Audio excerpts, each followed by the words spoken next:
So we're getting ready for the marathon. Good evening, everybody at home. Okay, some of the vote is now coming in now in places like Indiana that are in the Eastern time zone. Not a ton. You see the counties start to fill in. Should not be much of a question here. Trump won easily there in Indiana. So too in Kentucky. A little bit coming in right now. This is Kenton County, by the way. Kenton County is right across the river from Cincinnati. You got about 36% of the vote coming in now. And what we'll be able to do throughout the night is find out how Trump did this year versus how he did in 2020 and how he did back in 2016. So we're going to have a lot of data points throughout the night to see how that goes. But really, it is all about this down here. You see that? We're going to be tracking this throughout the evening because this is the magic number. With 97 electoral votes on the line, we have the results as they come in. The moment is here. America is watching.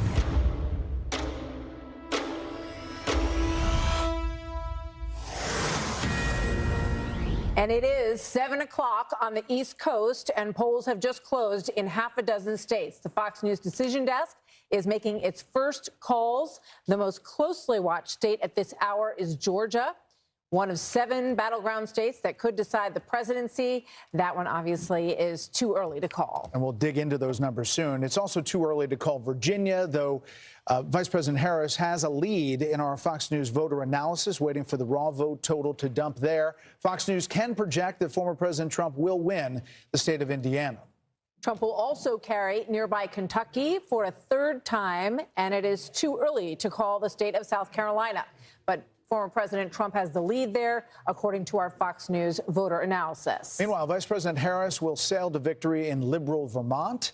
And as we look at the race for 270 electoral votes, that's what it takes to win. Throughout the night, we will be adding up as each state is called. Right now, you see 19 electoral votes for the former president, 3 for the vice president. And we are going to be following all of this throughout the night. And also on the bottom of the screen, you can see these races as we get the raw vote total in. Yeah, and that's going to start happening very soon. But let's turn to the Senate for a moment, because this is another big story. Control of the United States Senate. Democrats have almost no room for error. The Fox News decision desk can project that Indiana Republican Congressman Jim Banks will win his first Senate race. In Virginia, it is too early to call the race between incumbent Democratic Senator Tim Kaine and his Republican challenger, Hung Cao. We're going to be looking into Virginia. Longtime independent Senator Bernie Sanders will win a 4th term in the Senate in Vermont, and he caucuses, of course, with the Democrats. As we look at the balance of power in the U.S. Senate, you can see we'll be ticking up.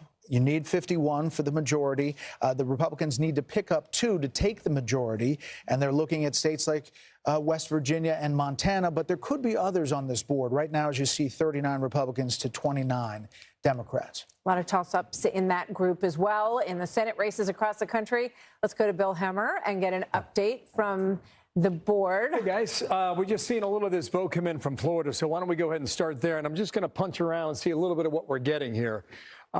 We know the turnout was big. We know Republicans, based on some of the early voting and the voting today, was pretty decent here. But 8% of the statewide vote. This is Duval County, Jacksonville. I haven't seen this yet. Just go ahead and so you got about 2/3 of the vote coming in Florida right now. Florida counts fast, by the way. Like the early votes, they rack it up. And so right here in Duval County, you got Kamala Harris leading by a point. I tell you what we do. Why don't we do this? It's very interesting because for one of the first times in a long time, in anybody's memory, I guess going back to FDR, the late 1800s, we've got a candidate on the ballot where you can compare the number from 4 years ago and compare the number from 8 years ago. So we're going to do this a lot throughout the night. We'll get a measure about how Trump is performing versus Hillary Clinton and versus Joe Biden. So let's go back 8 years now. Just watch his number here with 2/3 of the vote reporting in Florida. This is one county in Jacksonville. So all right, here we go. Trump was just shy of 50 against Hillary Clinton in that county. And then 4 years ago, he was a little less than that, about 2.5 shy of the midway mark in overall Duval. So he's doing right about the same number he did with Joe Biden 4 years ago. So let's look at Volusia County. Okay, you got a little more of the vote in here. Trump easily at nearly 60% of the vote. 77% reporting. Flagler, 86% reporting as well. So we expect him to do quite well in Florida. Let me move away from this because what I wanted to show you in a moment here is we're just getting a flavor right now of perhaps what the suburban vote is doing for Trump versus Harris, and then what the rural vote's doing. And what I did was I want to pick out two places here because there's a county just north of Indianapolis. This is Hamilton County, population about 350, 360,000. About 2/3 of the vote coming in right now. What I want to show you here is Trump's at 48.8 now. There's more vote out there. Indiana counts the mail-in ballots first. So let's do the same exercise, okay? This time, watch the slide come out here, and now it gives us a direct comparison for 8 years ago against Hillary Clinton. This is the weakness in the Trump campaign, right? 8 years ago, he was just shy of 57% in the same county. And then 4 years ago, got slightly weaker, okay? Down about 2 points. And then current day today, okay, so there's more vote out there, so we'll see how it goes. But right now, a little weaker there in that suburb just north of Indianapolis.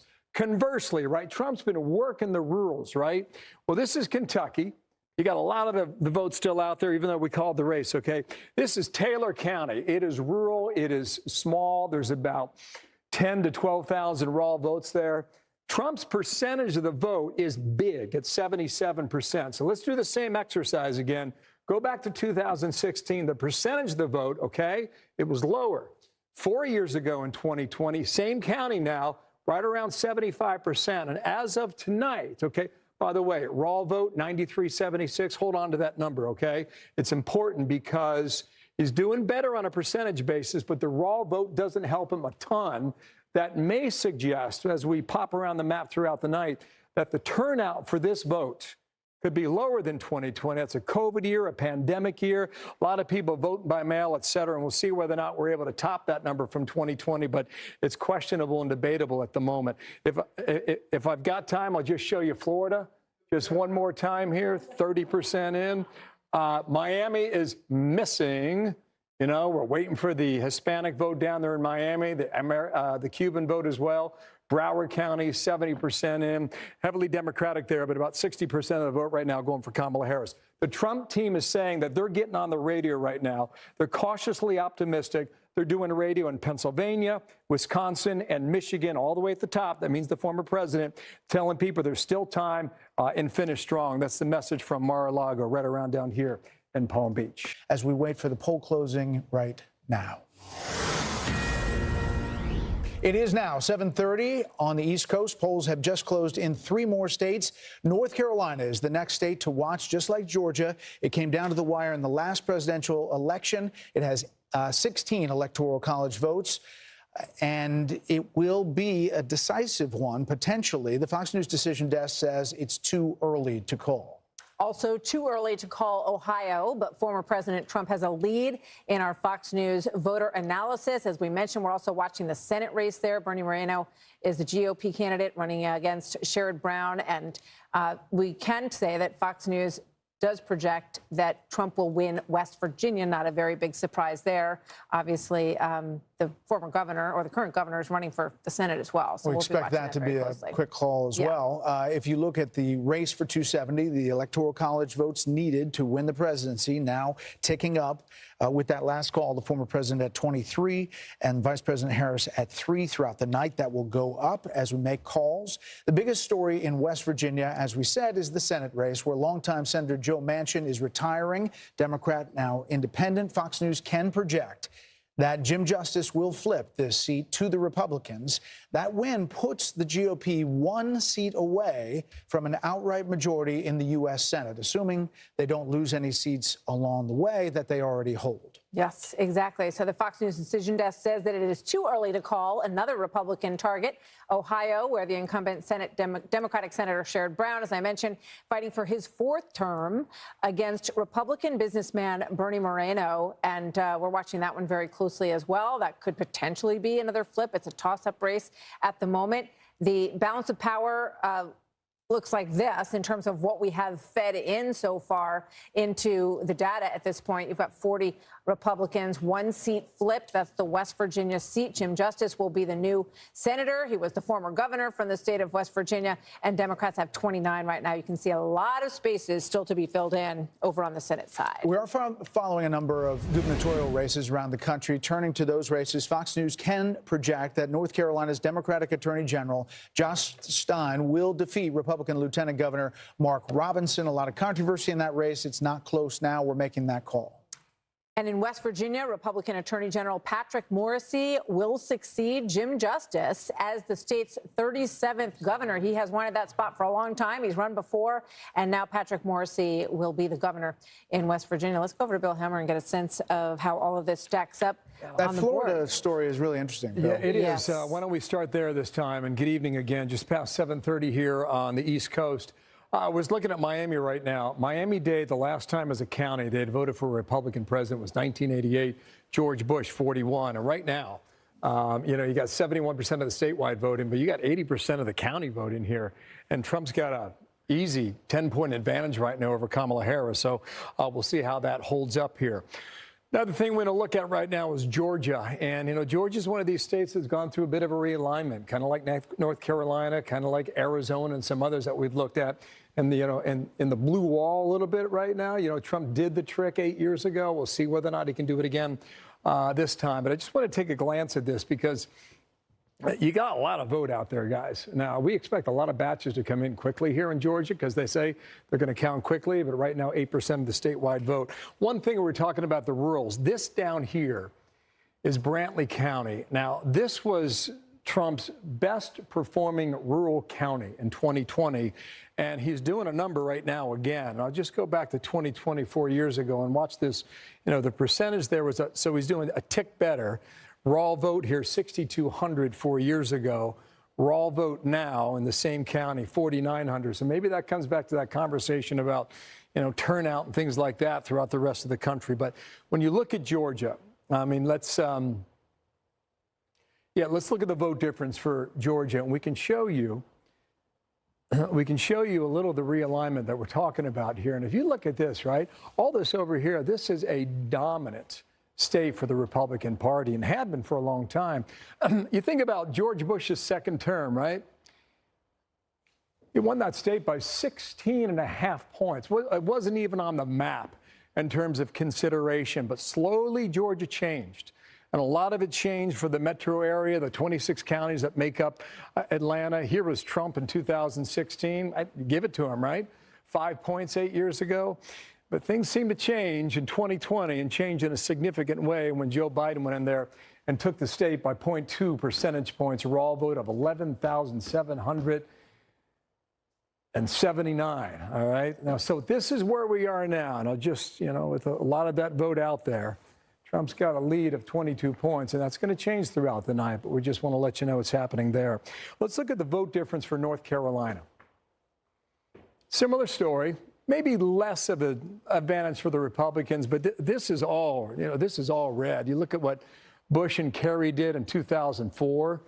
That was easy. That wasn't a battleground at all. This is where Barack Obama performed so well, took the Tar Heel state just by so much they're okay in North Carolina, but was able to pull it off. Let's come back to 2020 right now, and I can show you what I'm seeing there. Let's go ahead and clear this, all right? Yeah. So as you can see, like these states, they change. And it's a real part of this national conversation about where people move, where people choose to live, where people choose to work, go to school, et cetera.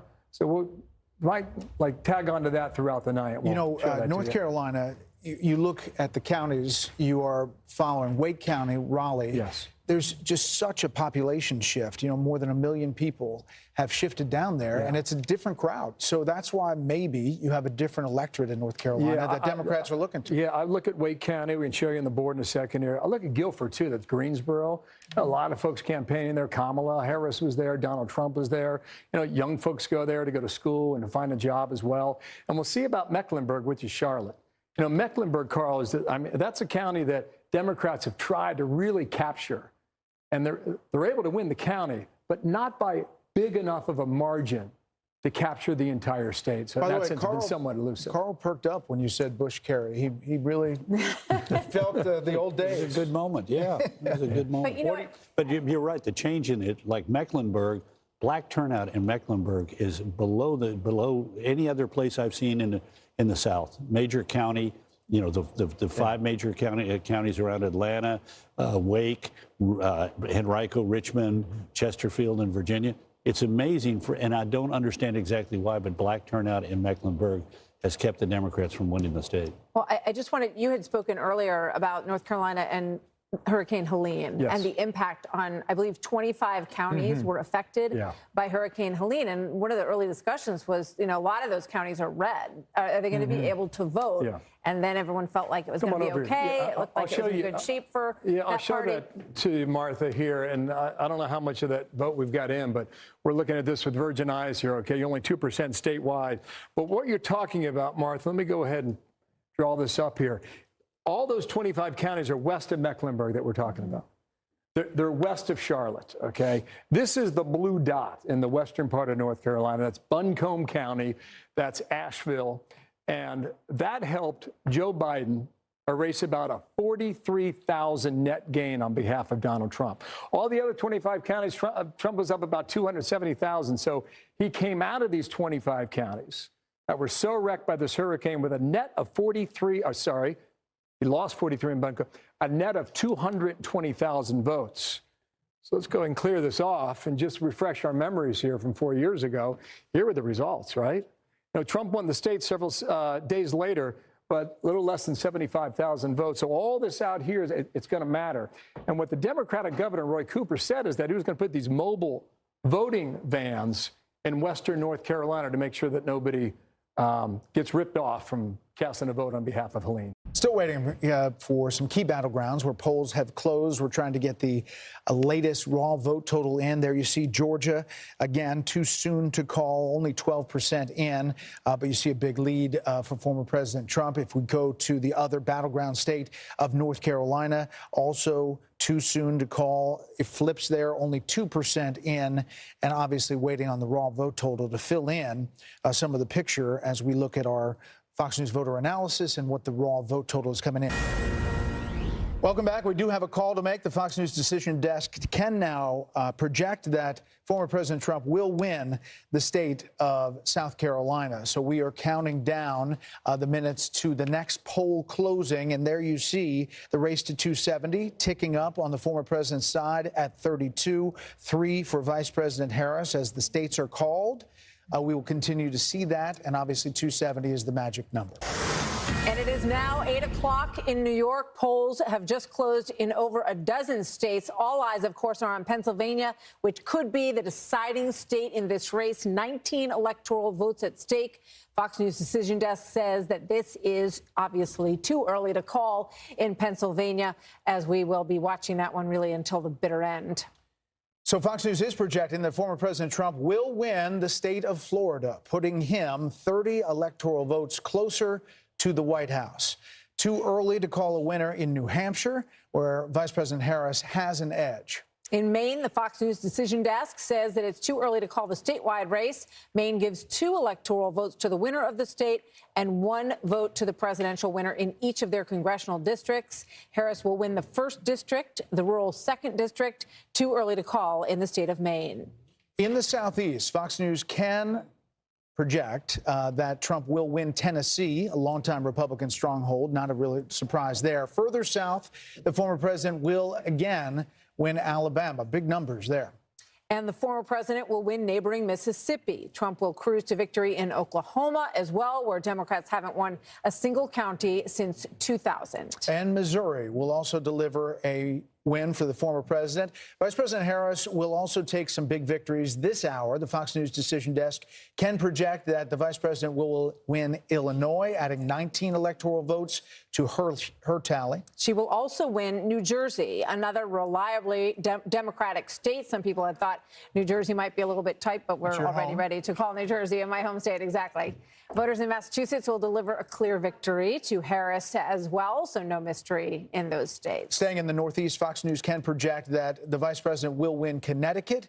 She will also win Maryland, that state worth 10 electoral votes. There's an interesting Senate race there. Yeah, Harris will also take Rhode Island, another Democratic stronghold, and she has a lead in Delaware, President Biden's home state, of course, but it is too early to call in Delaware at this point. The vice president will win the District of Columbia, which has never voted for a Republican, and it continues not. If you look at the Electoral College and the race to 270, it obviously changes with all of these numbers. It is in the corner of your screen, 105 to Harris 72, and there you see it full screen. As we start to fill in this map, little by little, we're going to get closer to 270. Voters are in suburban areas. Yeah, Bill, you have Loudoun County out there? Yeah, we were That's just Fairfax County. That's an ex-urban county. Yeah. What was 2020? Yeah, let's look at 2020 versus now. Okay, so what I want to show you guys is the Fox insights that we have, and we can go into this county here. You see this green outline? So we can show you what the vote was at this point 4 years ago, okay? Let's go ahead and click on this and find out together, okay? Loudoun County with 96% of the vote reporting in that county. Trump's got a 3.3 jump higher than he was performing 4 years ago. Now we'll clear this off here. How it computes here on the computer with 4 years ago, that's a slip about 4.5 points for Kamala Harris in that county. And Harold, maybe it is the issues in the schools. Maybe it is the transgender issue that the Trump team pushed so much during this campaign, and maybe that's having an impact on that. Let's move away from Virginia. There's a couple of interesting stories I just want to bring our viewers up to date on. Just punching around this map here. You can find a little good news for Kamala Harris. You can find good news for Donald Trump, and I'm going to show you why here. Down in Florida, just looking at Duval County and Jacksonville, okay? This is advantage Trump from where he was 4 years ago in Duval County. You see that? You see that swap? Flipped it by 5 points there. Now I want to go up to Georgia here, and in the rurals, east of Atlanta and to the south. Now the Fox Insight here, right? Okay? That's Baldwin County. The county seat in Baldwin County is Milledgeville. It was the Confederate capital of Georgia during the Civil War. Now, our Fox Insights tell us right now, look at this, okay? It has 2 colleges in this county. The African-American population is about 44% countywide. Trump right now, at this moment, with 84% of the vote reported in Baldwin County, he's up 7.5 points from where he was in 2020. You know, the Trump team's going to take that. Likewise, okay, the metro area of Atlanta. Let me pop out here. You got 26 counties to concentrate on. But the Harris folks are telling us in Douglas County is that she's performing better than Biden did 4 years ago. Okay, these are suburban voters all over the Atlanta metro area. So she's a net gain of 18,267 right now. All right, you got about a quarter of the vote still out there. Biden finished in Douglas County with a net gain of 17,360. That would be good news for the Harris campaign if this number holds there in Douglas County. Let me pop out here a moment and show you another thing here that we were looking at. Wait, can you stay in Georgia for 1 second? I can. Just before we leave there, Yes, the Fox News voter analysis and the network's exit polls, we're being told, show the former president doubling his percentage of black men in Georgia. He was at 11% in 2020 and now at 25%, according to these 2 surveys today. So that may sync up with what... It's starting to match the raw vote. That may sync up with what we're seeing now in Fulton County. Now, you got almost half the votes still out there, okay? Yep. 52% is the estimated number of votes that are in at the moment, okay? So roughly 48% out there. This is Fulton County. This is Kamala Harris. She's going to win the county, okay? But look at the raw vote total here. It's impressive, 129,000. But look what Joe Biden did in the same county, okay? 242,000. You'd have to go into the precincts to know where the rest of the remaining vote comes from, and maybe we take a look at that in a moment here. But that would be, you know, you're one of 159 in terms of population. So maybe what you're saying, Brett, about the African-American male vote there is true in places like Fulton County, Georgia. Just want to caution you, there's still a lot of vote out there, but we're going to keep a very close eye on Fulton County starting right now into the night here in Georgia. And Bill, do you have any indication that turnout is a bit lower than 2020? Because that would affect some of what you're doing in these comparisons as well. I can tell you this, Martha, before Election Day, Brad Raffensperger, the Secretary of State, set up an awesome website. And I mean, just county by county with the early vote. I was on there every hour of every day just trying to analyze it. One thing that was evident from the early vote, don't know about today just yet, but based on the early vote, the African-American population in Georgia is about 33% statewide. What the political analysts will argue is that you need, in order to win statewide as a Democrat, you need 30% of that vote. And the early vote indicated that Kamala Harris was just a tick above 26%. So that's another indicator, maybe another data point that we need to keep an eye on throughout the night as to what Brett was talking about a moment ago. Okay, we have some calls.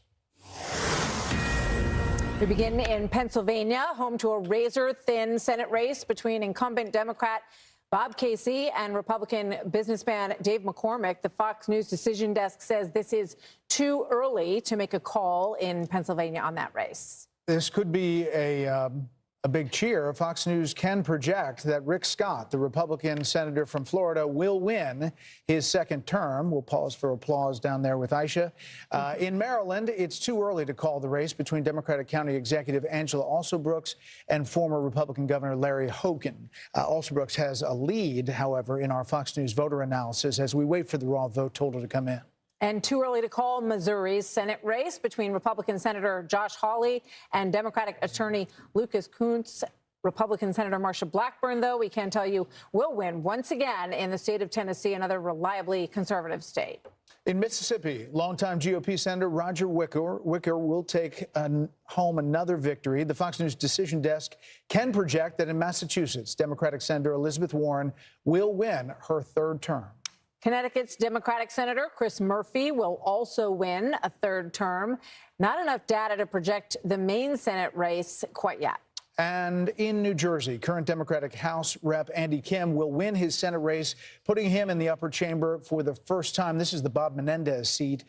In Delaware, Democratic House Representative Lisa Blunt Rochester will win her first Senate race. In Rhode Island, Democratic Senator Sheldon Whitehouse will return for a fourth term. And let's take a look at the balance of power and how it shapes up at this point in the evening. 8:18 on the East Coast. You have 43 Republicans securing their seat. One seat was flipped. That is West Virginia. The former governor will now be Senator Jim Justice in West Virginia.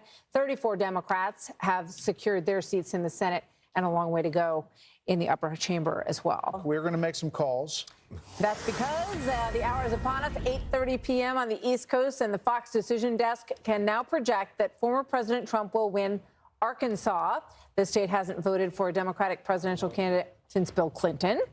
And as you look at the race to 270, as it ticks up, 111 for former President Trump, 72 for Vice President Harris. Let's check in with Bill Hemmer. Listen, bounce around. We've got Virginia, you've got Texas, you've got a number of things happening. Ohio. Yeah, let's get to it, okay? So this is Georgia. I just want to set this up for a moment here. She's performing slightly better than Biden in Douglas County. There's all the metro counties of Georgia. Slightly better in Cobb County. I still see a little of a sticky move here in Fulton County, okay? And maybe that becomes significant because of how many people live there. The problem here is that you've got DeKalb County, nothing reporting because the polls were suspended from that threat. So this is the first number I've seen from Gwinnett, all right? You're 16% in. She got about 60% of the votes, so a lot of the vote still remains out there.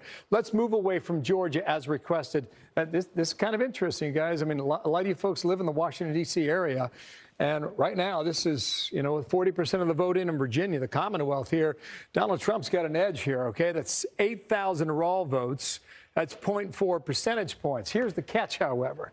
A lot of this map's starting to fill in. This right here across from Washington, D.C. is Fairfax County, all right? Fairfax County is number one out of 133 counties in Virginia based on population. At the moment, you still have at least half of the vote still outstanding. And you see, Kamala Harris was 67%. You would expect that in Fairfax.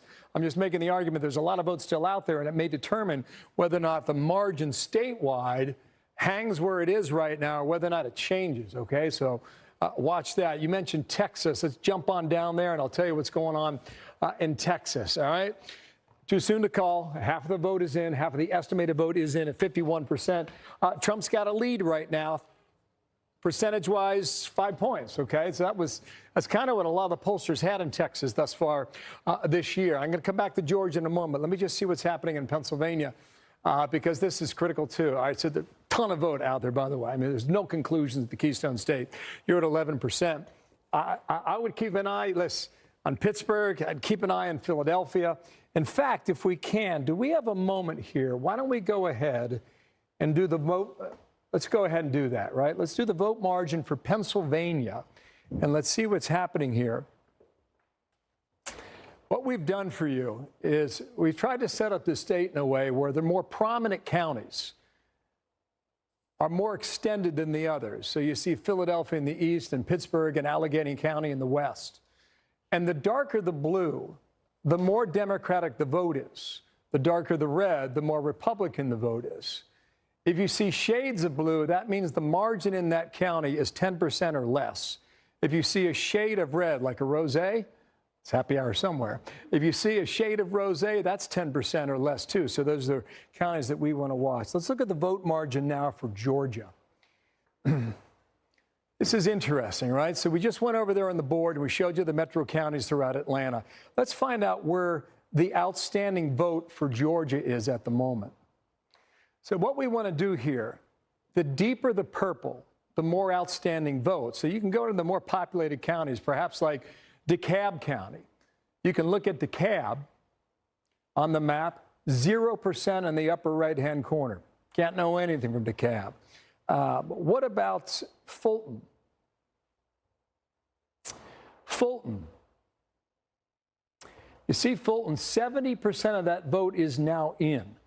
So that's certainly one to watch. What about Gwinnett? All right, still at 16%. Kevin, go ahead and arm up and look at Cobb County, just to the northwest of Atlanta there. This is Newt Gingrich's old district, heavily Republican for decades, and around 2016 it flipped toward the Democrats, and right now a little more than 50% of the vote in. So Kevin, come on back down here a moment. One county I haven't checked in on, you know, when you look at the African-American turnout, look at Chatham. Chatham is where Savannah is, down there along the coast. You only have 5% of the vote reporting. Chatham was one of these counties in 2020 that took forever to get the vote in. I don't know if that's going to be the same way again this year, but we're waiting to see about African-American turnout, as we suggested a moment ago, about African-American men supporting Donald Trump. Let's go ahead and look at the vote margin, rather, for Georgia. The vote margin for Georgia right now, let's go statewide. So we move away from Chatham. We go statewide in Georgia. So Chatham's still at 5%.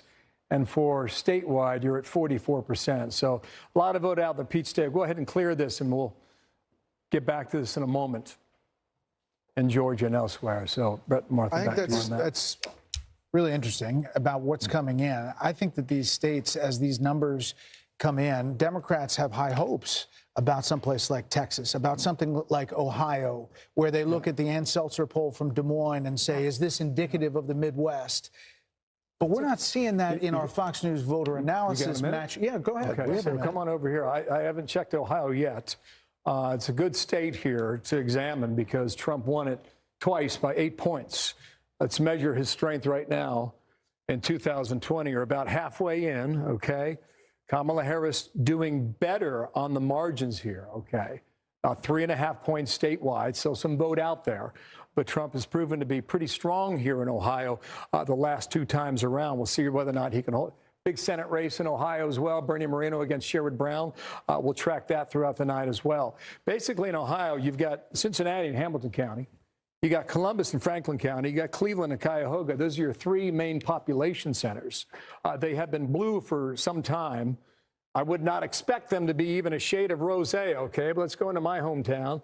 That's Hamilton County. Strong performance here. About 2/3 of the vote going to Kamala Harris. This is one of these places, that's the cities where the progressives and the Democratic movement has gotten me pretty strong, especially in local government as well in that city. This is Franklin County. You got Ohio State University there, so you got a strong student vote as well. Greater than 2/3 going to Kamala Harris right now.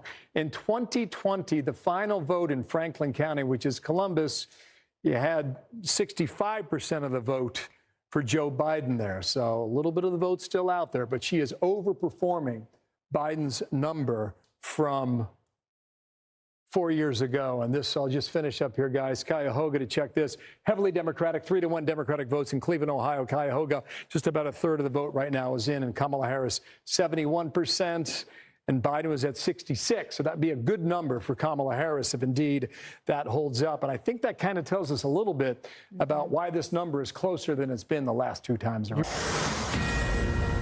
It is 9 o'clock in New York. Another 15 states have just finished voting. This is the heat of the matter here. The Fox News decision desk says it's too early to call Michigan, one of the two battlegrounds in the Rust Belt, that just finished voting, part of that blue wall that we hear about all the time. The other is Wisconsin, where Vice President Harris and former President Trump appear to be locked in a very tight race. And again, this is too early, not too close, but too early to call many of these races. Arizona also too early to call as the polls are closing there. Fox News can project that former President Trump will win Texas. That locks 40 more electoral votes into his column. Former president also has a lead in Iowa. There's no call at the top of the hour here. Remember that Iowa poll had people scrambling there at the Des Moines Register saying it was Harris lead by 3. Yeah, the same day Emerson had him up by 10, but that got a lot of people's attention because Ann Seltzer is such a well-known and usually correct pollster. So we'll see how Iowa plays out tonight. In Nebraska, the Fox News decision desk can project that Trump will win the statewide vote. Nebraska gives 2 electoral votes to the winner of the state and 1 vote to the presidential winner in each of their districts. So Trump will also win Nebraska's 1st and 3rd districts, the more suburban 2nd district, Omaha, which is the blue dot that we have talked so much about. That is too early to call, but Harris has a lead there. The Fox News decision desk can project that Vice President Harris will win New York, giving the vice president 28 more electoral votes. She also has a lead in Minnesota. Too early to call the state of Minnesota, which closed in recent days, according to the polling. Obviously, the vice presidential candidate, Tim Walz, from Minnesota. And now Fox News can project a Harris victory in Colorado as well. She gets 10 more electoral college votes there. New Mexico, too early to call, but Harris has a lead, according to our Fox News voter analysis in New Mexico. Former President Trump will win Louisiana, which has voted for a Republican in every election this century. Pretty sure we were going to get that one. Trump also wins Kansas, adding another 6 electoral votes to his tally. The former president will win North Dakota, a longtime conservative state as well. He will also take South Dakota, which often mirrors the vote of its neighbor to the north. And Fox News can project that the former president will win Wyoming, with 3 electoral votes. So there you see the tally on your screen, 178 electoral votes to 113. That map of the U.S. is slowly filling in, and we will continue to bring that to you throughout the night as we make more calls. So moving to the Senate and back to the Rust Belt as well. The Fox News decision desk say it is too early to call this race, which we've been watching between incumbent Democratic Senator Tammy Baldwin, who is in a close race now with Republican banker and entrepreneur Eric Hovde. Michigan Senate race also too early to call. Former GOP Congressman Mike Rogers competing against current Democratic House Representative Alyssa Slotkin. In Arizona, Democratic House Representative Ruben Gallego has a lead on Republican candidate Carrie Lake. Also too early to call out there. Let's go to Nebraska, and there are 2 Senate races on the ballot today, and the race between incumbent Deb Fischer and independent Dan Osborne is close to call, and too early to call, I should say, according to our decision desk. Fox News can project that Republican Pete Ricketts will continue to serve as a Nebraska senator. In Texas, 2-term Senator Ted Cruz is locked in a close race against current Democratic Congressman Colin Allred. Too early to call that race, according to the decision desk, but they can project that Minnesota's Democratic Senator Amy Klobuchar will sail to a 4th term. New York Democratic Senator Kristen Gillibrand will win another term in the Empire State, and Democrats will hold their seat in New Mexico, where Senator Martin Heinrich defeats Republican Nella Domenici. Daughter of the late Senator Domenici. Yes. North Dakota's GOP Senator Kevin Cramer will easily win a 2nd term. And in Wyoming, Senator John Barrasso will also win re-election as he serves as the chair of the Senate Republican Conference. So let's take a look at how the Senate is stacking up at this hour, 9:04 on the East Coast, and we have 46 Republicans. The one flip, which we have mentioned, is West Virginia, waiting for other states that are on the bubble and close and early at this point in the night. 37 Democrats are hanging on to their seats in the United States Senate. I think this is like where everything starts to gel. And we start to get more of the hard numbers. Let's go to Bill at the billboard. Yeah. Harold, I'm sorry, Texas went to the Republicans. No, I just think the numbers. I'm only looking at some of the popular vote numbers and how the candidates performing with minority voters in urban and suburban areas. I'm just joking with you. Bill, what do you got? Go blue. Okay, so a couple things here. Go blue. What are you talking about? Michigan. We'll be at Ohio in a moment here, Harold. Hang on one second there, Bo. Okay, just want to show you this. I mean, this has got to be your target right now. You know, Fulton County, heavily populated, and a ton of votes there, okay? That hasn't really moved. So the estimated number of votes still out is about 30%, and Kamala Harris hanging in there with 7. She's going to win the county, okay? The question is the margin. The question is whether or not, Trump is chewing in this African-American male vote that we were talking about, because I want to come up to North Carolina. I'll show you a county. Okay, this is rural, and it's also African-American. 47% African-American. It's a small county here. It's called Anson, all right? Trump's winning, okay? What's that mean? Okay, this is Biden 4 years ago by 4 points, okay?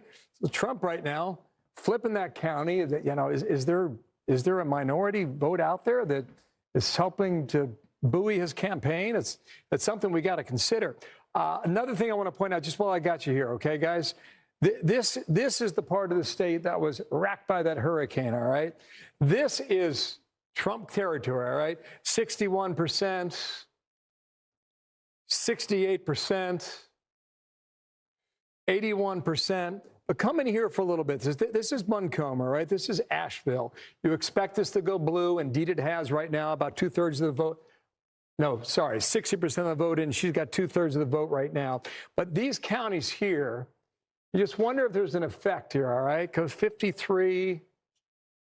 This is Transylvania. I was checking this out a short time ago. This is Rutherford, 72, but a lot of that vote's still out there. Why am I showing you this? Because your comparison for percentage is that you expect Trump to do well out here. 72, Henderson, 58, Haywood, 62. So we're going to see through the night whether or not that storm damage had an effect on the vote turnout in North Carolina. Just keep that in mind as we move through the night. Also, I was just poking through here in Ohio. We saw this a moment ago based on a percentage spread. It seems like Trump is upping his number. Remember, I made the point that he won the state by 8 points in 2016, 8 points in 2020, and he was trailing there the last time we checked out the Buckeye State. But right now, the number has improved tremendously for Trump. So he's starting to track a little more toward that 8 points. And you were making the observation earlier about the Iowa poll from over the weekend, and do folks in Ohio vote like the folks in Iowa? If Ann Seltzer's poll, the Des Moines Register, had Kamala Harris win in Iowa by 3 points, a lot of people dismissed that. And if you're going to draw that comparison with Ohio, I think right now you can say that maybe Iowa's not going to go that way, but we'll see throughout the course of the night there. I think we should get a cut from the Des Moines Register. We've mentioned her like 5 times this evening. I don't think they maybe like that was something, the idea. a little something for the mention. Yeah, just because I popped it up, guys. I looked at it the first time here. Yeah, you're right about that, right? A little something on the side, a little backsheesh, right, Brett? Okay, so this is Michigan. It's the first time I've looked at it, all right? You got 10% in, all right? Look at this. Yeah. Robert Kennedy going to make a difference in Michigan? He is on the ballot. They tried to get him off the ballot. The court said, no, you got to be on the ballot. He's drawing 2,455 raw votes. Okay, now, if Michigan is that close, it's just something that we're going to have to watch throughout the night to see whether or not this is some sort of spoiler for the red team and whether or not it helps out Team Blue in Michigan so far. So that's for you, by the way. Yeah. You got a call to make. Fox News can now project that Donald Trump will win the state of Ohio 54.2% to 45%. So obviously that was what was anticipated in the early polling. He was ahead by about 8 points. This is a 9-point stretch, so a little bit higher than the most recent polling was showing in the state of Ohio, but a solid win for him in what used to be a swing state, but hasn't been for quite some time. And obviously, there's 54% of the vote in. But as you look at the Electoral College, 195 to 113. Again, Ohio used to be the swingiest of swing states, no longer, very Republican, much like Florida. So the Fox News decision desk can now project that Vice President Harris will win Delaware, the home state of President Biden. And there is the look at the race to 270. That makes it Trump 195, Harris 113 at this hour. And we have another call to make as well. In a key governor's race, Fox News can now project that Republican Kelly Ayotte will become the next governor of New Hampshire. She defeats Democrat Joyce Gregg. And that was a close race for a while, but Kelly Ayotte will win there. Here are a couple of other results we're getting as our Democracy 24 coverage continues. It'll be on the screen all night long.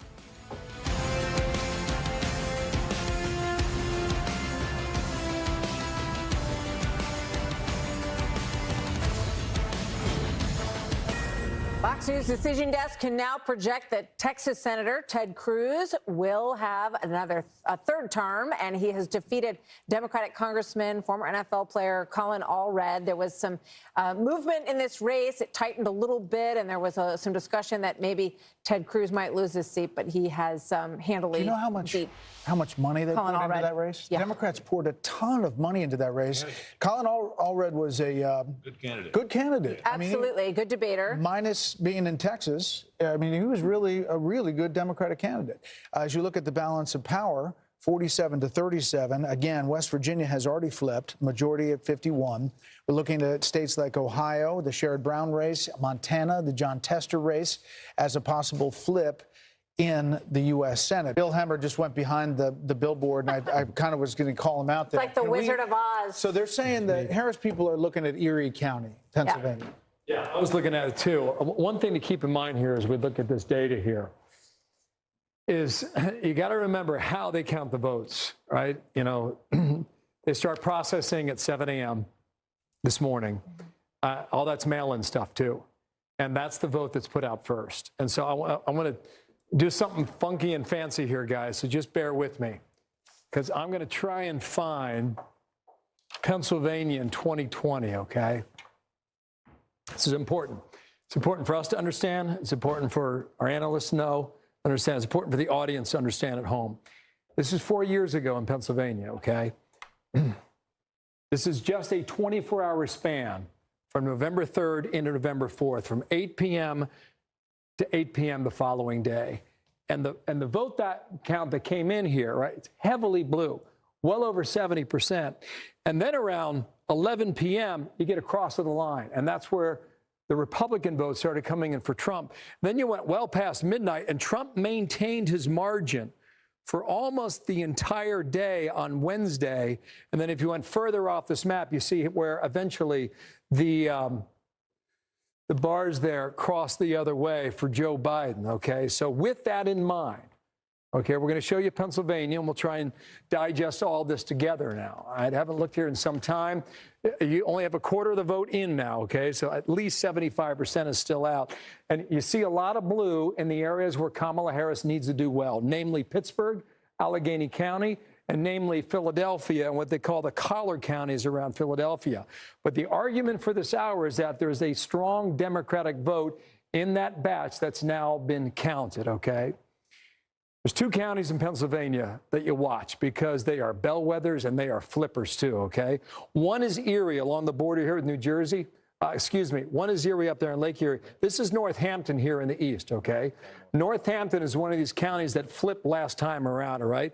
Kamala Harris with a lead with 27% of the vote reporting there in Northampton. The other one is Erie that I mentioned a moment ago, okay? This is up on the lakefront here, all right? I don't know why we're getting 0% in, because there is some of this vote that may lend itself to some of the confusion with the early vote being tabulated from the mail. I don't know. I can't vouch for that. I'm not sure what's going on there. We're going to watch the less than 0.5%. Yeah, that's right. So it's like 0.5% of the votes now being tabulated. That's why we can't get to 1% there in Erie County. But in all likelihood, you're going to see the T start to form here in Pennsylvania, and the T is going to be all red. Now we're going to see what happens on, both sides of the state, and they're going to be blue. The question is, how blue will they be? So we'll watch that here. You guys didn't mention Virginia. We'll just pop on down here because it seems like there's a pretty good race going on right now, right? Trump has just upped his margin here, right? So he's got about a 2-point lead statewide. Too soon to call, I should say, with more than half of the vote in. Here is where you need to look, all right? This is Washington, D.C. This is Fairfax County, #1 populated county in all of 133. There's 40% of the vote that has not yet been tabulated into this, okay? Biden, sorry to interrupt. Sorry, what's that? Where was it for Biden? Go ahead. Yeah, I'll show you. Yeah, I sure will. So a lot of that 40% outstanding is going to go for Harris, but we just don't know how much in the most populated county, okay? So go back 4 years. This is 2020. This is Joe Biden at 70%. Okay, so Kamala Harris, she has time to make up for that, given the fact that that vote is still out. And I would say, just looking at Georgia a moment ago, Fulton County looks to be somewhat similar. And the reason is, I'm going to explain this to you, okay? Fulton County is the most populated county in the state of Georgia. You're going to get a lot of Democratic votes from out there, all right? She's up by 46 points, all right? Pretty good margin, 202,000 raw votes, okay? So 4 years ago with Joe Biden, he won the county with 242. His margin on a percentage basis was a bit higher, about 2 points, but 242,000 in a state 4 years ago. Sorry, excuse me. I apologize. Let's go statewide here. In a state that was determined by 11,779. Let me go to my cheat sheet here, guys, all right? I can do something that's a little ugly, but for the sake of the audience at home and for our knowledge too, this was Georgia in 2020. Wow, look at this. Okay, again, we've taken a 24-hour period from 4 years ago. Blue is the Democratic vote, obviously red is the Republican vote.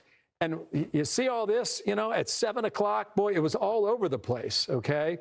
And then in the 8 o'clock hour, Trump easily took a lead there. And then the margins started to close overnight around 3 a.m. The lines moved and they moved and they moved for several days until finally we reached that margin of 12,000 votes separating Biden from Trump in the Peach State. So But the difference would be that that was the COVID election, and that was a lot of mail-in vote, and that was not the same early vote for Republicans, right? Yeah, I would argue you're right about that in Georgia. I think the important thing to keep in mind is how states report it. Yeah. And Pennsylvania is a really good example here where you're going to get a heavy blue, some would argue mirage in the beginning, and we'll see whether or not that mirage is real throughout the night, and maybe even into tomorrow. Bill? Yes. Broadly speaking, there'll be some exceptions to this. Does it appear to you that she is underperforming Biden nearly everywhere? It's a great question, Britt. This is just anecdotal. I answered the best way I can. I've been poking around all over this map. I can find some good news for her by a point here, a point there. I can find a lot of good news for him, a point here and a point there. But it seems where the areas where she is gaining the most is where the votes are. And the areas where he's gaining the most is the area that he targeted, and that's the rural area. Whether or not you can extrapolate that over a place like Hall County, 72%, right? Banks County, 89%. Now, the problem for him is that that's 94 out of 159. But I can move along the northern border of Georgia. And, you know, it's just, yeah, it's dominating. 81. How does it compare to 2020? I'll show you that next here. Look at that. I mean, that's 86. Now, 2020, in the same counties, I'll go in reverse, all right? 84, still impressive, right? 81. And what is it now? 82 right now. So this is Fannin County. There's about 14,000 votes in that county alone. 14,000, okay? Now, if you take that and extrapolate over 159 counties, it can certainly add up. So to answer your question, Britt, 4 years ago, Fannin County was 82, and this year he's at 80. Still 25% of the votes still out, so he's got a chance to do a point or two better. But right now, he's not meeting the number that he hit in that rural county 4 years ago. We're going to make a quick call. We'll come back to the board and the panel. The Fox News decision desk can now project that Vice President Harris will win the state of New Hampshire.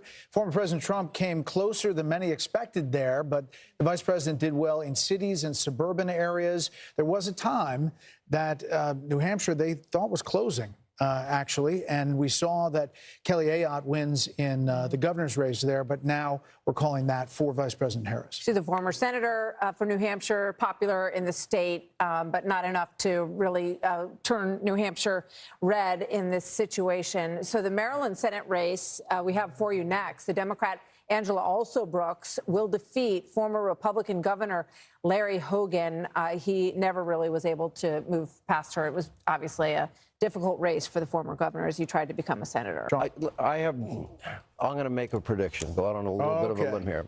I am growing more and more confident as I sit here and listen to everybody, and I am talking to people that know their states as well as anybody. I think the finest numbers people, finest sources. I don't think it will be very long until you call North Carolina for Donald Trump. I think Georgia will immediately follow thereafter.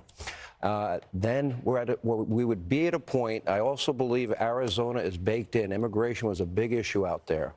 That now means that would bring us to a point in this race. If I am right, if I'm wrong, everybody call me out. Hannity was wrong. We'll have T-shirts. I'll sell them on DonaldTrump.com. Okay.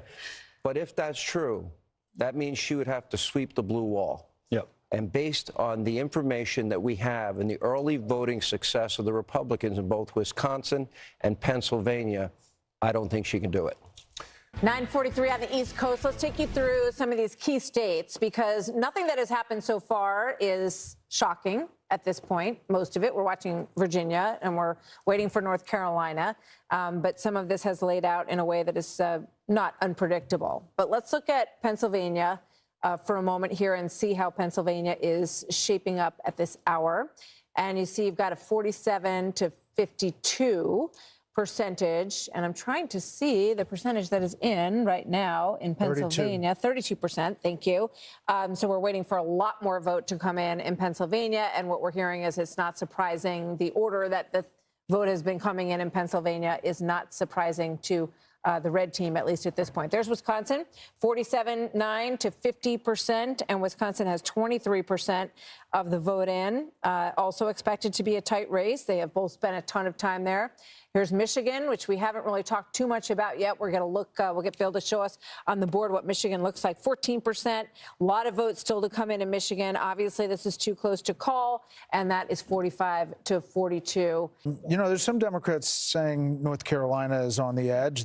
I don't think they're fully agreeing with Sean. And they still may make T-shirts. But I'm not only saying North Carolina, I am saying North Carolina and Georgia will go Donald Trump tonight. And I am as confident in that prediction as any I've ever made. Wow. Okay. Bill Hemmer tracking that. Are we backing that up on the wall? You know, I tell you what, just, Sean, if in the end you're right about that here in North Carolina, I showed you this county last hour, right? This is Anson County, up to 47% African-American population. You know, sometimes in these elections where you see an outcome, you're like, that hasn't happened in 100 years. Well, something just happened for the first time since 1876 in North Carolina, and a Republican won this county for the second time since the 1870s. So I just like something to like stick in the back of your head and think about, well, that was a data point along the way. You guys mentioned the blue wall. Let's go ahead. We're moving toward the central time zone. We're talking about Wisconsin, Michigan, and Pennsylvania. I can show you a lot of stuff right now, okay? But this is anecdotal stuff. It's just the data points that I'm seeing on the map, okay? When you go to Wisconsin, all right, you have to look at Dane County, it's the University of Wisconsin. In the midterms, they had more than 85% voter turnout in one county, okay? You're going to get a ton of Democratic votes out of here, okay? You're just about halfway into it right now, and you see the margins. But I was poking through this and looking at Milwaukee. Now, there's a lot of votes out there, okay? You only got 25% coming in right now. Kamala Harris has almost 66%. So this is where Joe Biden finished. Same county, same city 4 years ago. He was almost at 70%. Right now, she is underperforming in Milwaukee. So you have to ask yourself, you know, that little pattern you saw back there in that rural county in North Carolina, is it repeating itself in some of these bigger cities? You know, is Detroit, you know, right now Detroit, Wayne County is red. We don't expect it to stay that way, but that's one of the things you look at as well. And this is Washtenaw County. That's Ann Arbor, University of Michigan. You expect to get a good number here. That's another county to watch as well. And then let's flip over here and just complete the blue wall, because this is where we are right now in Pennsylvania. Remember, we showed you how the mail vote, heavily Democratic, is put out first. And we still think we're probably seeing a lot of that right now in this composition. But let's go ahead and look now. Let's look at the vote difference in Pennsylvania. And what we've done here is we've gone back to the year 2000, okay? So you have 6 presidential races to look at. For so long, this was not even a battleground. It was heavily Democratic. When you think about what Barack Obama did in 2008, look at that. I mean, that's 10 points. It's off the map. Romney was able to cut it in half, and so the state came back a little bit toward the Republican Party. It really wasn't until 2016 when Donald Trump won the state by just less than a point. Let's look at the vote difference now for Michigan. Very similar, maybe not as extended, okay? Some would argue more Democratic in Michigan, all right? But that was the difference in 2016 for Trump. 0.2 percentage points, you know, and you see where Obama was. That was not contested. Look at the vote difference down in Wisconsin. Very similar. Blue, but not nearly as extreme. In fact, if you take out the Obama years in 08 and 2012, you find Wisconsin is, I find, guys, this to be the swingiest state you find out there, all right? Back in 2000, when we were looking at Florida, look what happened in Wisconsin. 4 years later, John Kerry, look what happened. You see Donald Trump in 2016, it's just by a nose he was able to win. And then when it went back to Biden in 2020, again, it was super tight, okay? All those races, 4 out of 6 over the past 20 years have been decided by less than a point. And it might well be the case again tonight in the land of cheeseheads. Let's go ahead and clear this right now, okay? Bill, can Let's we go to Wisconsin? Yeah, we sure can. Because, go ahead. If you want to see how this is shaping up, I mentioned Dane a moment ago, and I also mentioned Milwaukee. Sean Duffy, one of our colleagues, former congressman for the state of Wisconsin, when he ran for Congress, all this area here was blue, okay? And when he went to Washington, it all flipped, it all became red, and it stayed that way. It's been a source of political strength and power for Donald Trump, and we'll see whether or not that remains the case right now. All right, so you know, we're just about the 30% mark in Wisconsin, and Kamala Harris has a slight lead there by about 3 points. This is where it ended, as I showed you out there on the map, right? 20,682 raw votes 4 years ago. So if I were to come to 2024, what am I looking at? I'm looking at Dane. How about Sauk and Kenosha? Yeah, Sauk is right here. Sauk is pretty interesting here because, you know, you start to see a little more population growth, and Trump has a lead here. And again, this is Kennedy. He popped up in Michigan. He's going to pop up in Wisconsin all night long. Trump has a lead here. Let's just go ahead and see. You got half of the vote in here in Wisconsin. This is where it finished. I find that interesting. Mm-hmm. What about Kenosha? Let's find Kenosha down. So remember, this is the swingiest state. I mean, I spent some time there on 2 recall elections with Governor Scott Walker. I mean, it's extraordinary. And we don't think about it that way. But it's true. Anyway, this is Kenosha, Brett. You asked for it. You got it. You got about half the vote in. Trump's just shy of 58%. Okay. So he's overperforming now in Kenosha as well. I can keep going if you want. So call it out, guys, if you like. Milwaukee County? Sorry? Milwaukee, is that what it's called? Just north of? Yeah. So the WOW counties here, they have been solid Republican forever, you know, but not during the Trump years. They got softer and softer, and they are, Wasaki here, just west of Milwaukee, is one of them. Sorry, Waukesha, excuse me. And then you get into Washington, and then you get into, over in the lake is Ozaki here. So let's see what we're doing right now. Trump at 53.5. All right, comparison point, 2020. Okay, so a little bit under right now in that it's Suburban County north of Milwaukee. Let's pop on over here to Washington and see what we're doing. 70% is an impressive percentage, all right? From 4 years ago, what'd he do? So a little bit better right there in Washington County. Then we'll move over here. This is the most populated of the three, Waukesha, just west of Milwaukee, just shy of 60% raw votes, shy of 40,000 from 4 years ago. Okay, all right, so he ended up with 55,000 net. So he either has some space to make up or he's not going to get to the number from 4 years ago. So that's something to watch. The wow counties there in Milwaukee. My favorite county in all of Wisconsin, maybe my favorite county in the entire map this year, right here. You know what this is, Brett and Martha? Door County. It's Door County, okay? And why do we talk about Door County? First of all, you don't want to be there in the winter, okay? Because it's cold and it's frozen. But in the summertime, it's got to be beautiful. Half the vote in. Trump has an edge here. 4 years ago, you see what happened here. Biden won it, all right? Go back to 2024. Let's go statewide. Watch all the map go into play here, okay? This is a flipper county in Wisconsin, all right? The shade of blue is just very slight, okay? So it shows you how close it was. So we'll keep an eye on it because sometimes those are the bellwethers statewide, and we'll see whether that develops there in Wisconsin. All right.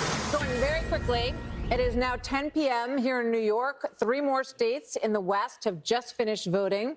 Fox News Decision Desk, too early to call. The state of Nevada, one of the most competitive states in play. Hispanic and working class voters obviously could be key to the victory there. Both of these candidates have spent a lot of time in Nevada.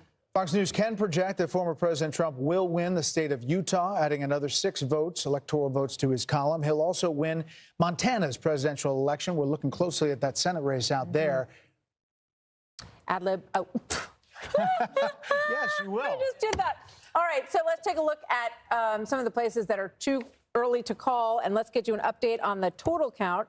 President Trump at 205 right now, 117 for Harris, and waiting on Georgia, waiting on North Carolina, waiting on Pennsylvania, waiting on Michigan. And, you know, just keep in mind that in all these places, there's a lot of city vote, a lot of high population concentrated vote that has not come in yet.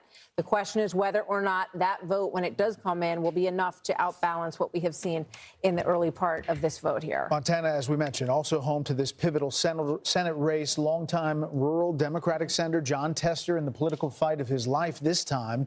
He survived it before, but this time Republican former Navy SEAL Tim Sheehy putting up a real fight and may win. The Fox News Decision Desk says it's too early to call there. Nevada also home, too early to call, to this Senate race between incumbent Democratic Senator Jackie Rosen and Republican Army veteran Sam Brown. But in Utah, Fox News is projecting the Republican Congressman John Curtis will move to the Senate. He succeeds retiring Senator Mitt Romney of Utah. Let's take a look at the balance of power as we pull up the Senate here and show you where we are at 10:01 in the evening. Republicans now have 48 seats, including the West Virginia seat, which is a flip. Majority obviously would be 51. 38 seats on the Democratic side as we wait for a number of very consequential Senate races to come in here this evening. Let's just talk to Bill Hemmer because he's at the wall. Hey guys. Yeah, I can do that for you. Don't mind me. This is Roanoke County. Why do I have that on the screen? That's Salem, Virginia. That's where Trump went for the rally the other day with Glenn Youngkin. Okay, so as you guys were talking here, all right, so this is part of our Fox Insights. Anytime we see an outline here, we go in Loudoun County. We've mentioned this, right? Now, this is a 16-point advantage for Kamala Harris.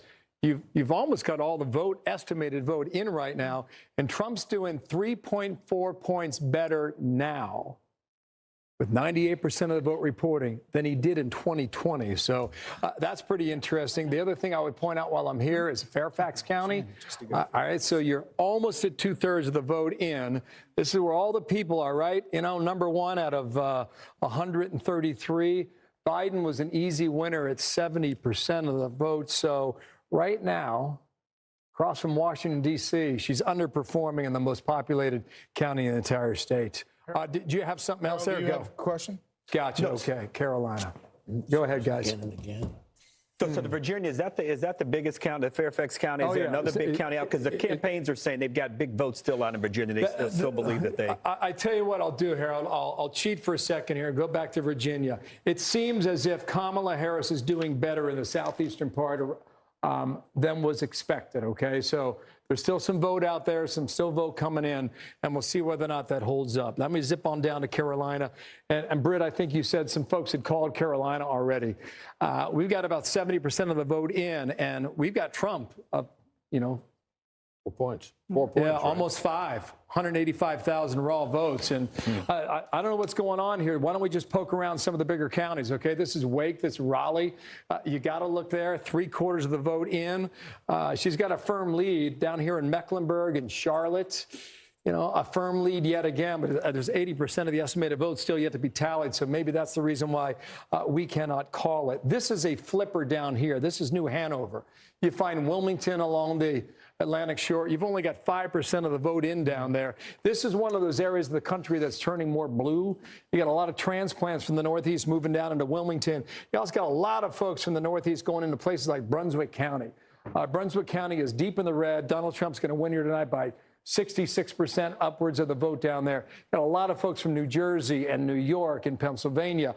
They're moving down to places like Brunswick County because they love the weather, they love the beaches, and it's not as expensive as Florida. And they've seen an awful lot of growth in this part of the state. So here's where we are. Too soon to call, but Donald Trump right now up by almost 5 points in Carolina. Go for it, Martha. Let's take a look at Pennsylvania, which is tightening up considerably, and in the presidential race and in the Senate race. Show us what's going on there. You're exactly right about that. Okay, so there's about half of the vote being counted. You remember that chart I showed you a moment ago? The chart I showed you a moment ago? They count the mail-in vote first in Pennsylvania. It tends to be more Democratic. As we saw in 2020, we're seeing that again in 2024. All right, you got about a 1.4 margin there. Raw votes just shy of 50,000. So let's go for a spin, shall we? Philadelphia, let's start there. It is number one. Come on, let's go here. All right, here we go. This is the kind of margin you expect to get in Philadelphia. You got 8 or 9 out of 10 voters are Democratic, right? So Joe Biden was well over 80%. It's interesting, right? So she's just a tick below that right now. Does Philadelphia vote the way that Milwaukee votes? Right? We saw that difference in Milwaukee a short time ago. Is Philadelphia going to vote differently than Wayne County and Detroit? We're waiting to get that in as well. These are the collar counties. They're heavily blue. I would expect them to change somewhat, but we'll see as we go through the night. Just to check the bellwether here. This is Northampton. That's about as close as you get, guys. Difference of 300 votes, 303. Biden barely won it by 1,200 just 4 years ago. So that's where we are at the moment. What about Pittsburgh? Back on over to you, Allegheny County. Let's see where we are. A lot of the vote came in from Pittsburgh early on. 71, yeah. Okay, yeah. So you're 71 coming. That's right. And she's at 61%. Both you guys watched it, right? How many rallies did Trump have there? How many times did Kamala Harris go to the west side of Pennsylvania? This is a place I want to check out. I haven't done it yet. Let's find out together. This is Butler County. All right, where were you on July 13th? Here we go. You got 94% coming in, just shy of 66%. So how did Trump do in a rural county like Butler 4 years ago, before the assassination attempt, right, this past year? It was almost around the same number, okay, up 36,000 to finish it 4 years ago. Right now, he's up 34,000 in Butler, PA. And the news cycle for how long went on and on about the Seltzer poll in Iowa. Trump, it looks like he's going to win Iowa by 8 to 10 percentage points. Well, Seltzer. I don't remember what that was called, but it was like he was going to lose Iowa. It made no sense. I just check? Sure. Let's go back to Pennsylvania really quick. I know you're in Wisconsin, but can we just go to Pennsylvania? I sure can. And this is I want to come back to this. It's a fascinating story. It's happening in Wisconsin. Okay, so go ahead, Brett, with your question in Pennsylvania. Lackawanna County. This is Lackawanna County. You got it. Let me come back to current day. Right, it's 2024, isn't it, guys? Yeah, it is. Yeah, I do believe. Okay, so I'm kidding. So this is Lackawanna. This is Scranton. Okay, so she's got an edge. Go ahead. She's got an edge of 51%. The 2020 vote for that. Okay, I'm going to do something here, and you're going to see a slide come out. All right, so you guys got to remember these numbers, all right? Versus 2020, here is Biden's number. So she's about, 2 points. you do the math, 2.5 points below what Biden did, but she's winning the county too, and that's Scranton. Can I just show you guys something that I think we need to pay attention to? This is Wisconsin. All right, so you got your Fox Insights going here, okay? We talked about Dane, we talked about Milwaukee. What about Green Bay? That's Brown County, all right? Right now, with 46% of the vote reporting, in Brown County, which is Green Bay, Trump's up 3.6 points at this time in the night, okay? Take this off. We'll move down here to Outagamie, all right? He's up 1.8 points higher than he was 4 years ago. Take that off. This is Winnebago, right?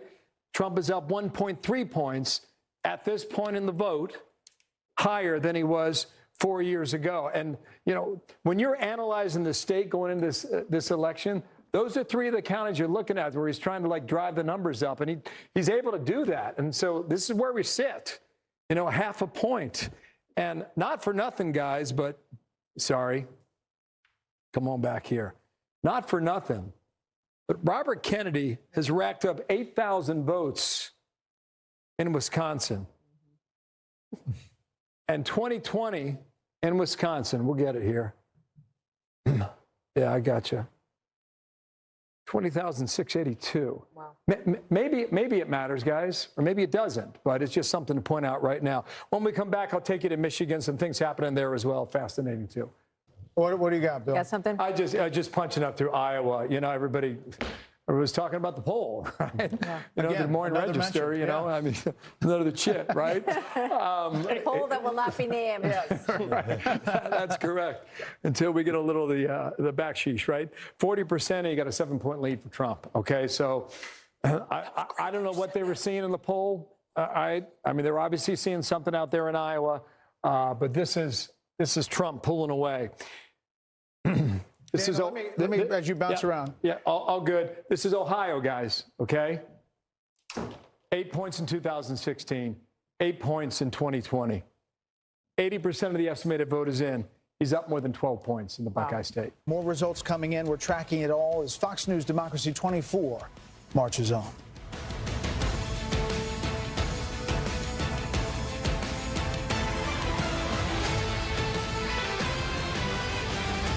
We have a call to make. The Fox News decision desk can now project that former President Trump will win the state of Iowa.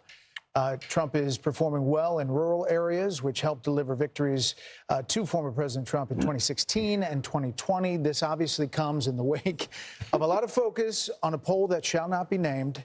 No, let's do it. Oh, name it? The Des Moines Register poll. I think we've talked about it 7 times. Yeah. Let's head back to Bill real quick. Bill, can we dip into Virginia, the Commonwealth? Yeah. Say it again, Brett. Sorry about that. Oh, sorry. That's okay. Go ahead. Do what you're going to do. We'll get to Virginia. Okay, gotcha. Eventually. I'll give you a little run up the Atlantic coast here, okay? This is Georgia. Too soon to call. You ask yourself, you know, why can't you call it? You know, there's still some vote out there. And the question is, where is the vote and what's going to come in? Trump's up 3.2 points statewide. So you come in here to the greater Atlanta area, and this is Fulton. Our Fox Insights tell us, okay, this is different. It's just changed from a moment ago, all right? At this point in the night, with 82% of the vote reporting, in Fulton County, the largest of 159, Trump's up 0.6 points from where he was 4 years ago. All right, I'll clear that. Let's come back out statewide. This is Cobb County. We talked about that earlier. Okay, at this point in the night, our Fox Insights tell us that Harris is up 1.3 points better than where Biden was at this point from 4 years ago. We'll clear that. We'll also go to Douglas 2 here, okay? At this point, this is all greater Atlanta, a lot of population throughout the area. At this point, 90% reporting here in Douglas County, Harris is doing 2.9 points better than what Biden did 4 years ago. So there's still a vote out there, too. And I mentioned Chatham County about 2 hours ago. That's Savannah. They counted slow 4 years ago. They're counting slow yet again. But you get a lot of Democratic votes out of Chatham down here on the Atlantic coast. A lot of folks live there, too, 5 out of 159. So we'll see how that shakes out. Okay, let's run up the coast here and let you know what we're seeing here in North Carolina. then I'll hit Virginia, then I'll hit Pennsylvania, all right? Trump up 2.5 in North Carolina. Why can't we call it? I was looking at Mecklenburg County with Charlotte. Okay, so they've had a lot of votes come in since the last time I checked. There's a lot of outstanding votes. You have to ask yourself, where are the votes, right? If they're in the most populated places, you can't make a call. But now you're getting a lot more from Charlotte. This is Wake County, Raleigh. It's #1. Still about 20% of the vote out there, okay? Comfortable lead for Harris. We expected that, but let me just check 2020 and go ahead and use the slide again. Okay, so she's performing 0.5 point better than Joe Biden finished from 4 years ago. So we're keeping track of that. Yeah, you went to Virginia. I'm getting there, guys. Hang on 1 second here. Just got to move the meter, and we'll see what's happening here in the Commonwealth. Got to get one of Is that true, Bill? Yeah. Pretty much, yeah. Because it gets her to 270 with the 3. Yeah, right. with the 3 plus Nebraska, too. I think it's too early to start filling this thing in here. I want to start it just yet, but I don't know. We're kind of warming up the fryer, or whatever you say when you get But just show how it happens. Just show the 3. Yeah, for her, it would be Nebraska 2. No. Well, we got to go a long way. So just, it's going to take me a while to get there. Okay. So she would have to win all the usual states here. It's just too many to fill in, right? Oh, gotcha. Boom, boom, boom, boom, boom. Yeah, that's good. Oh, my gosh, what am I missing? Holy cow. Okay, Maine, Nebraska 2. Hawaii. Oh, yeah. Okay, so that's why I didn't want to do it just yet, because we got to go a ways. But, you know, maybe like another half hour, an hour or so, we'll fill in a few more. If you got time, I'll take you to Arizona, unless you got something else to do. Love to go there. Let me go ahead and reset this, because there's some movement here. There's some movement here in the American Southwest. This is Arizona. First time we're looking at it on the night. And Trump has just taken 1/10 of a point lead. Kamala Harris had the edge here for really the past hour. This is Maricopa. This is Phoenix. This is where you get 60% of the vote statewide is in Maricopa County. She has an edge at 2.2 percentage points. Raw vote 563,000. I'm going to bring out the slide again, okay, and go back to 2020. And this is Joe Biden in Arizona. So she's up about 0.5 point, not quite. All right. But Donald Trump's performing a little better right now at this point. But there's still just about half of the vote out, and too soon to call there in Arizona. Let me come back to modern day 2024 and see if this has changed. It has not. This raw vote's 2,200. So we'll watch that. Just wanted to take a sneak peek at that. You guys mentioned Iowa, the state that shall not be named, or the poll that shall not be named. This is nuts. 14.5 points. Wow. Yeah, that's not even. Somebody's not having a good night. Guys, there's a ton of votes still out there, too. This thing could go higher. Anyway, back to you guys. It's a little outside the margin of error. Okay. Washington Desk can project that in Maine, Vice President Harris will win the statewide vote. Trump will win an electoral vote in the rural 2nd district in the state of Maine. Fox News can also project that Maine Senator Angus King will win his race. He's an independent who caucuses with the Democrats. So as we look now, the Senate is ticking up. We're going to look at some interesting races in Ohio and Montana coming up. There we go. It is now 11 p.m. in New York, and 4 West Coast states have just finished voting. The Fox News decision desk can project that Vice President Harris will win California, the Golden State, 54 electoral votes, biggest prize, more than any other state in the country. And Fox News can also project that Harris will win Oregon, adding 8 more votes to her Electoral College vote. Harris will also win Washington, another reliably Democratic northwestern state. But the former president will win Idaho's 4 electoral votes. So as we see the race to 270, it's now 216 to 193. The race is changing quickly. I am getting some word from the Democrats who have now put out kind of a sense of the race, saying that in Pennsylvania, they say they're overperforming turnout expectations in Philadelphia and the early vote expectations in Bucks County. They go into state by state of where they feel like they are going to see more votes in these states. These are the blue wall states, because that is the path that we're looking at. In Wisconsin, they say, we know there's a significant amount of vote remaining in Dane and Milwaukee counties, and we are seeing signs of strong performance in the WOW counties. We just have partial data. We don't expect complete results from Wisconsin until tomorrow morning between 3 a.m. and 5 a.m. We shall see. We shall see. California Senate race, as we talked about, can project that the current Democratic Congressman, Adam Schiff, will win his race against former Major League Baseball player Steve Garvey in that Senate race. And Washington's incumbent Democratic Senator Maria Cantwell will win her 5th term. Not big surprises on that front this evening either.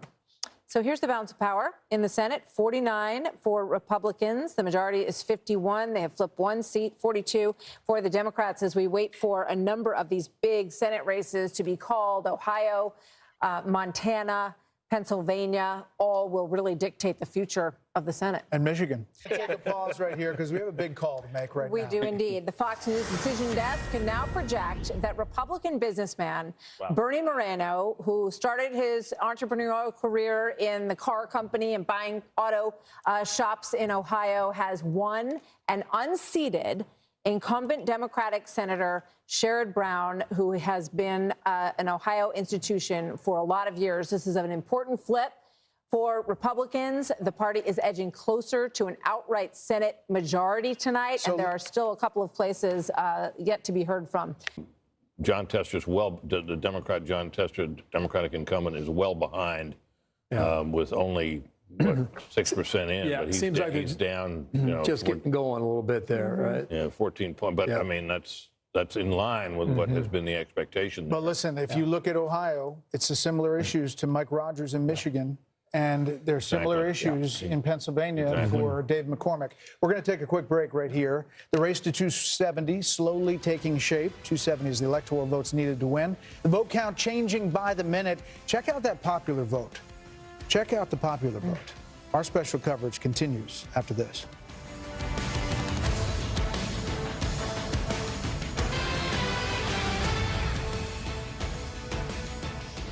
Welcome back to our coverage of a big election night, and things are shifting by the moment. We are too early to call right now, the decision desk says, in Georgia, North Carolina, Pennsylvania, and Wisconsin, as you look at these on the screen there.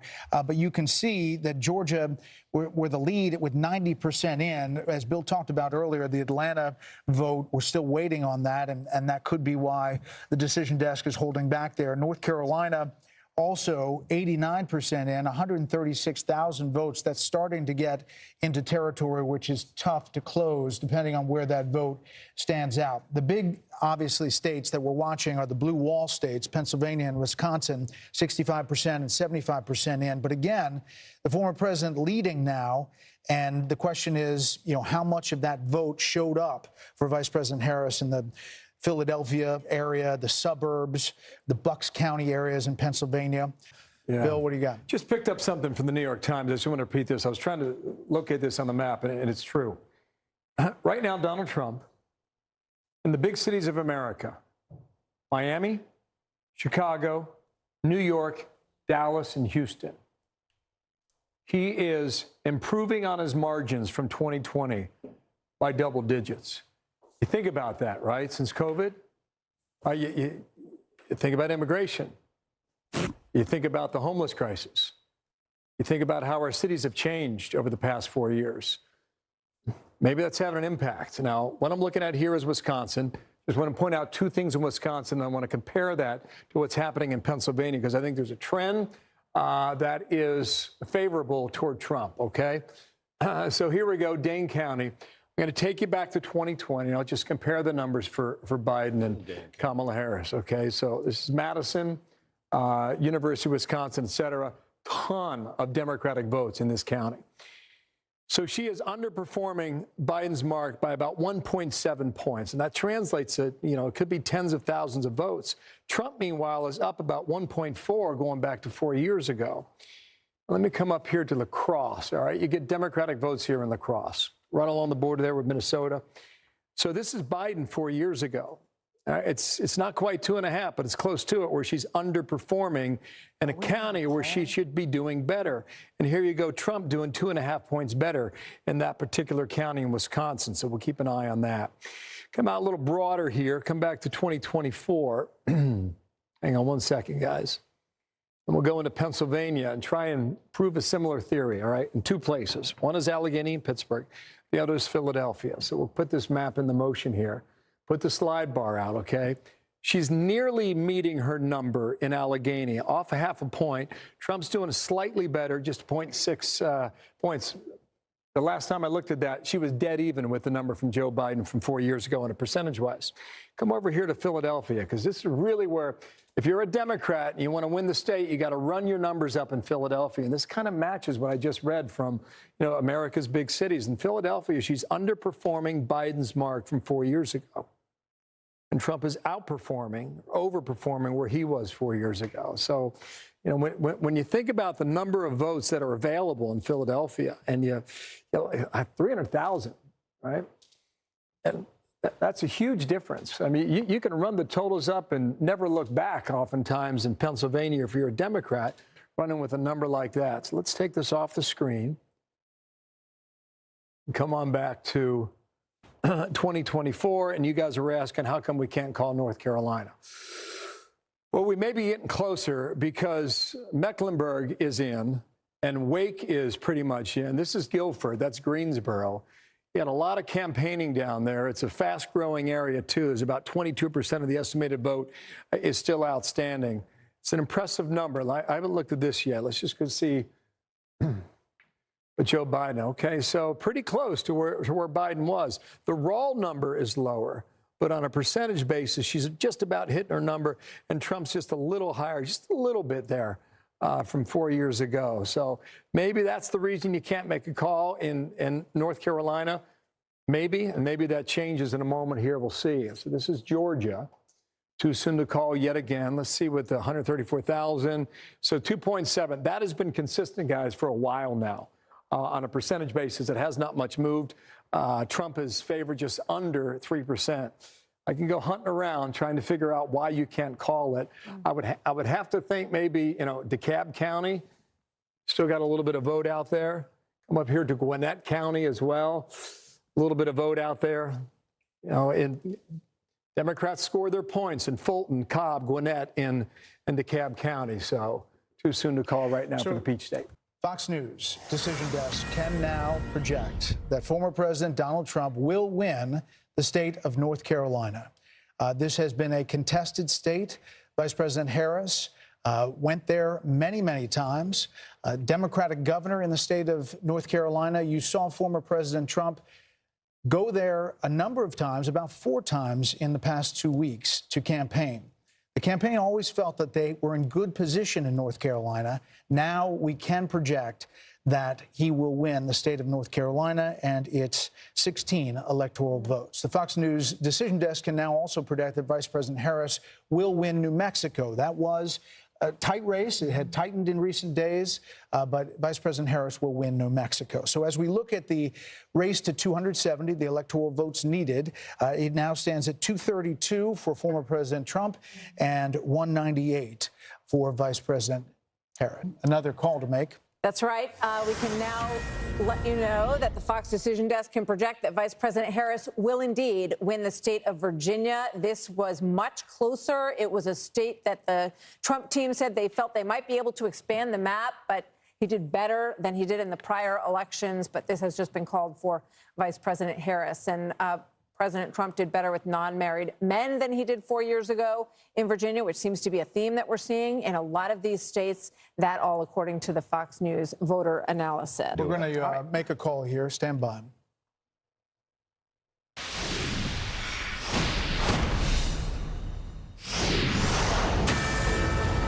Fox News projects that the Republicans will take control of the United States Senate. The party will hold at least 51 seats, which is enough for an outright majority. The tipping point for this is Nebraska, where Fox News can now project that Republican incumbent Senator Deb Fischer will defeat independent challenger Dan Osborne. Now, this was a very, very tight race. The incumbent Republican pulling this out. And that means, because of Bernie Moreno and West Virginia, that it now goes over the top as far as the Senate majority. But we don't know the final number yet. So there are a number of states that we are not able to call yet, and we're waiting for some big calls momentarily. We're still looking at some of these Senate races. We're still looking at Milwaukee, of course. We're waiting for Pennsylvania, Michigan, a number of these big battleground states. Wisconsin as well. Pennsylvania, a lot of raw votes vote total coming in as you take a look at this board. You can also look out in Arizona, where it is very tight early. It's about half in. Georgia now seems like it's getting close to being baked here. 93% in, 50.8, 83% in Pennsylvania. Bill, you want to chat about Pennsylvania? Yeah, we can here.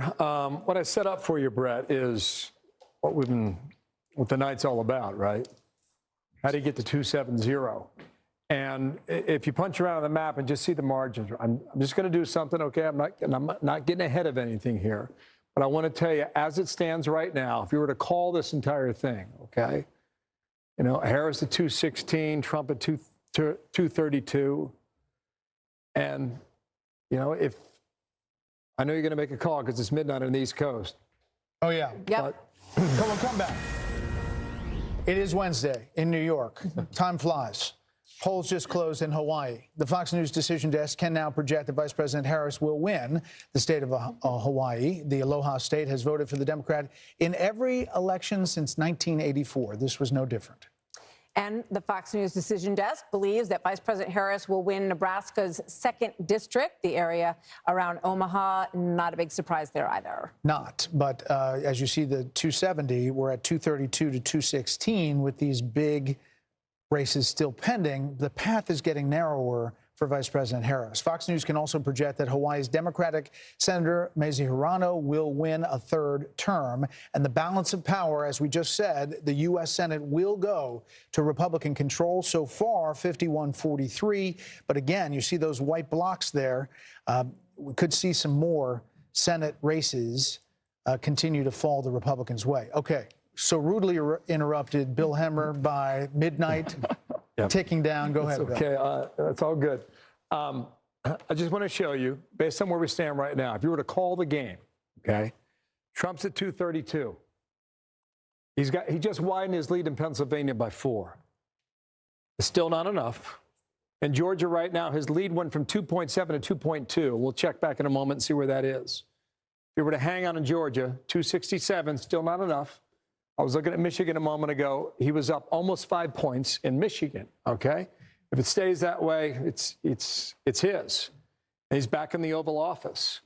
If Wisconsin stays where it is, and I just checked the number, he would run it up to 292. And if Arizona, he was up 0.1 percentage points about 30 minutes ago. He's up 0.4 now, so he's increasing his margin. Almost half of the vote out there. Arizona counts slow. It's okay. We'll take our time on that, all right? It would be 303. So that's where we are, and we can run through all the other states, and I'll show you what I'm seeing there. But Georgia has not yet been called here. But here's the margin, 2.3 now, okay? So it popped up 1/10 of a percentage point. Let's go through them. Pennsylvania, yet again, all right? It was 4. It's now down to 3.7. Watch Philadelphia. There's still some outstanding vote there as well. Let's come over to Michigan. I said it was 5. What is it right now? It is exactly 5.0. And while we have you guys, let's do 2 more. Wisconsin, where does it stand right now? At midnight on the East Coast, 3.9 now in Wisconsin. I see a lot of red on this map, guys, a lot of red. Normally you see a little more trickles of blue there. Now Arizona in the Southwest, as of now, okay, that's where it is, 0.4 percentage points, a Trump lead in Arizona. You got about half the vote in right now, estimated. Too soon to call, so that's where we are. We'll see if we get a call in a moment here. Yeah. Bill Hemmer, you know, we're waiting on Georgia. Yep. Right? Waiting on a lot of things. And we're waiting on Pennsylvania, we're waiting on Wisconsin, we're waiting on Michigan. But why Georgia, do you think? Let me pop on down there. Had a nice little pretty map set up for you guys. Oh, sorry. Okay. I can come back to it. All right, so here's Georgia. All right. And here is the remaining vote. And what I see is a lot of the vote in Atlanta is in the Atlanta metro area is in, but there's fractions here and fractions there. I see Chatham, okay, Savannah. It's not a small county, you know, 5 out of 159. It's got about 1/3 of the vote still remaining as well. We're not quite set up for the vote margin there, but... All right, go back to Pennsylvania. I just wanted to check in. No, it's okay. No, what I was poking around here a moment ago is Wisconsin. If you do the remaining vote, and the reason we put in these different shades of purple is because the deeper the purple, the more outstanding the vote. The lighter the shade or the gray, that means the county is checked in already. So you see down here in Milwaukee, I mean, a little more than half is reporting in Milwaukee. There's some suggestion that in the middle of the night, 3, 4 a.m., that Milwaukee expects to go ahead and give us the remaining vote. This is Michigan right now. This is the remaining vote that's outstanding. Look, a lot of this is rural and the Upper Peninsula. A lot of this is rural up here, and a lot of the votes outstanding. But this is Wayne County. This is Detroit. All right, this only 23% of the vote has now been reported. So that's 75% outstanding, right? 75 to 77, somewhere in that range. So a lot of votes in Detroit. So whether or not that's something they can overcome on Harris's side, I do not know. Let's pop out to the southwest while I got you guys, and let's go here. Okay. Well, this is a change here. 0.7 now, 13,365 for Trump in Arizona. Let me just see this. Okay, you got some rurals out here. Apache, you get a lot of Republican votes up in here. Sorry, excuse me, Mojave. My bad on that. But Maricopa is the big one. 60% of the vote statewide is here in Maricopa. She has a slim lead here, 2.2. That hasn't really moved. And the folks in Arizona told us before the night began that they were going to, it's going to be a process. It's going to take a while, too. But look, if you ask this question at the decision desk, they may tell you one thing. The only thing that I can tell you is that when I poke around in this map, the main population centers in Michigan, Wisconsin, and Philadelphia as well, state of Pennsylvania, are still outstanding as of now.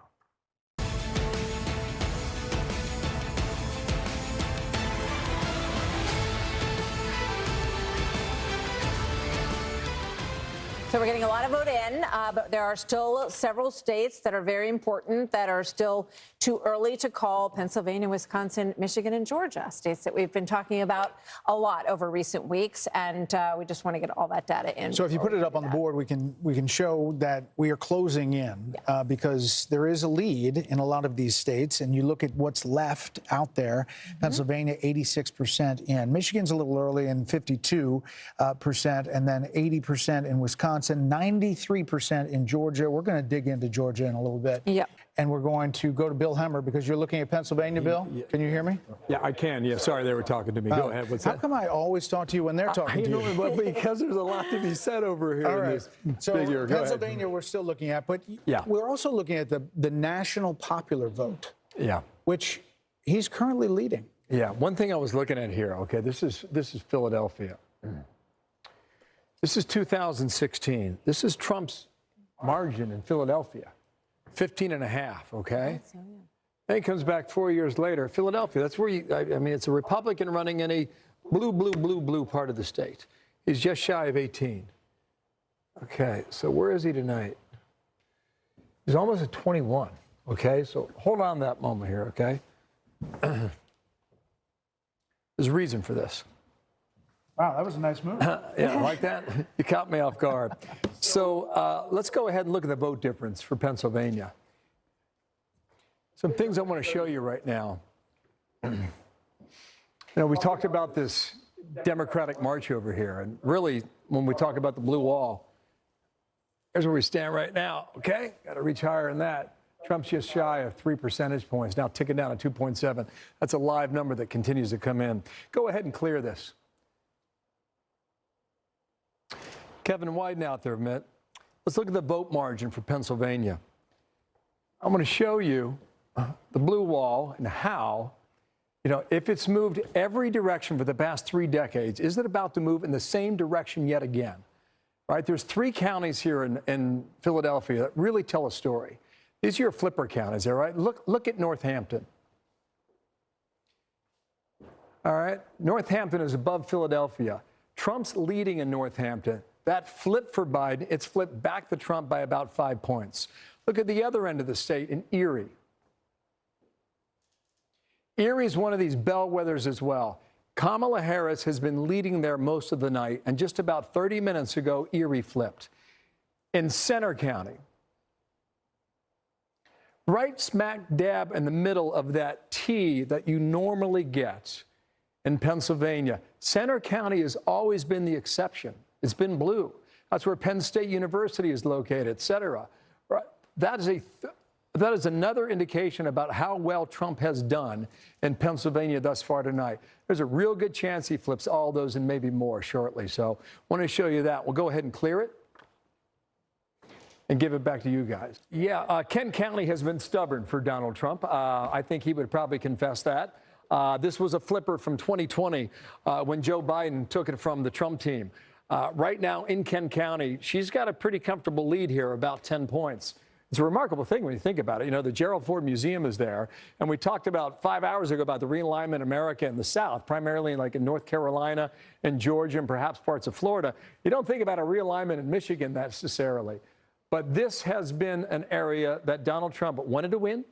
There's a reason why he started his tradition in 2016 by concluding his campaign in Kent County, Grand Rapids. He did it again in 2020 in a losing effort. He did it again just this past weekend, Monday night at midnight, right? He rolled into, wow. Yeah, he rolled into Florida at 5:30 in the morning. That was yesterday morning. No, it wasn't. It was this morning, wasn't it? Right, because it was Wednesday, right? Okay, you follow me on the calendar? Okay, yeah, okay. But it's been stubborn. It appears that it'll stick that way as well. Kent County and Grand Rapids will stay in the blue column. It's a changing area, you know, this west coast of Michigan. But what I'm seeing right now, even though you'll have just about 60% of the vote in, I'm seeing a lot of red lining up and down Lake Michigan. And for a while, you know, that had changed. It seemed to be shifting a little bit. There's a county right here called Muskegon, beautiful part of the world. And that had seemed to be drifting in the Democratic column as well. But Trump's got a firm grip on it now, 16 points. And I'll just go west of Muskegon, or sorry, south of Muskegon, west of Grand Rapids, is Ottawa County there. Like for years, this was like a Republican bastion. Trump kept it that way in 2020, winning by 21.5 points. In 2016, in Ottawa specifically, you ran away with it at 30 points. And so it will stay that way tonight. And let me just come out to real-time data here and let you know where we are statewide. You've got some vote out there, but you see this margin here yet again. Just as I'm talking here, guys, it's ticking higher. 210,967, 6.3 percentage point lead in Michigan. I'm not going to say it because it's not my job, but it looks like the blue wall could stay intact yet again for another year where it votes in unison with the winning party who takes the White House that year. Since 1988, that has held. I think we're getting ready for a call. I think we are too. Are we? Fox News can now project that the state of Georgia will go to former President Donald Trump. This was a really hard-fought battle. If you think about Georgia, loses it last time to President Biden by 11,779 votes. For some reason, that number sticks in my mind. And this is a big win. He went there, campaigned there, and so did Vice President Harris numerous times, thinking that Georgia could stay in the Democratic column. You know, he had a difficult relationship with Governor Brian Kemp. If you remember, 4 years ago, after losing Georgia, they tried to salvage 2 Senate races in Georgia. A month later, special elections. That didn't go well either. So this is a very big win for former President Trump to, you know, have this redemption in Georgia tonight. So now we are at Electoral College vote at 248 for Trump and 216 for Harris. We have a panel. We're welcoming in Darren Shaw, a member of the Fox News Decision Desk. Welcome in Juan Williams as well, along with Karl Rove. Darren, we got you out here. We were going to say, what happened? Are we calling Georgia? And then you push the button. Are you here to tell us that we were right when we said you called Georgia? Yeah, that's exactly right. I mean, I thought you were going to come down here to grill me, and we preempted that. What else are we going to call? Yes. You guys called Georgia in the nick of time for you, Darren. That's exactly right. While we have you, how do you see this night? And was it like you thought going in, and as you look at the blue wall there? Well, I think 2 things. This is an election that is unprecedented by my standards because the more data I saw, the more possibilities seemed to unfold. There was stuff a couple weeks ago I didn't think could happen. I didn't think Trump could win, let's say, the national vote. I'm not saying he's going to, but that was something that nobody thought could happen. They thought he was capped at 47, 48%. That's a possibility. We had a lot of conversations about whether these swing states were going to move together or whether they were going to sort of crack and each move separately. There's a possibility tonight that, I didn't think this would happen earlier in the afternoon, but that he could sweep all of them. That's not a prediction, but it's something that's within the realm of possibility with the data we've seen. You're saying blue wall turns into a red wall? It's possible. And that wasn't something anybody was talking about. People talked about Michigan, in particular, as being the toughest state for Trump to crack. Now, Bill's shown the data recently. We've been looking at it for hours. Michigan's looking very difficult for her right now. All these toss-up states had been within a point or two. So is there any way to look at what you see now and say this could be a win in a larger percentage than that? I mean, a lot of these states are still close, but...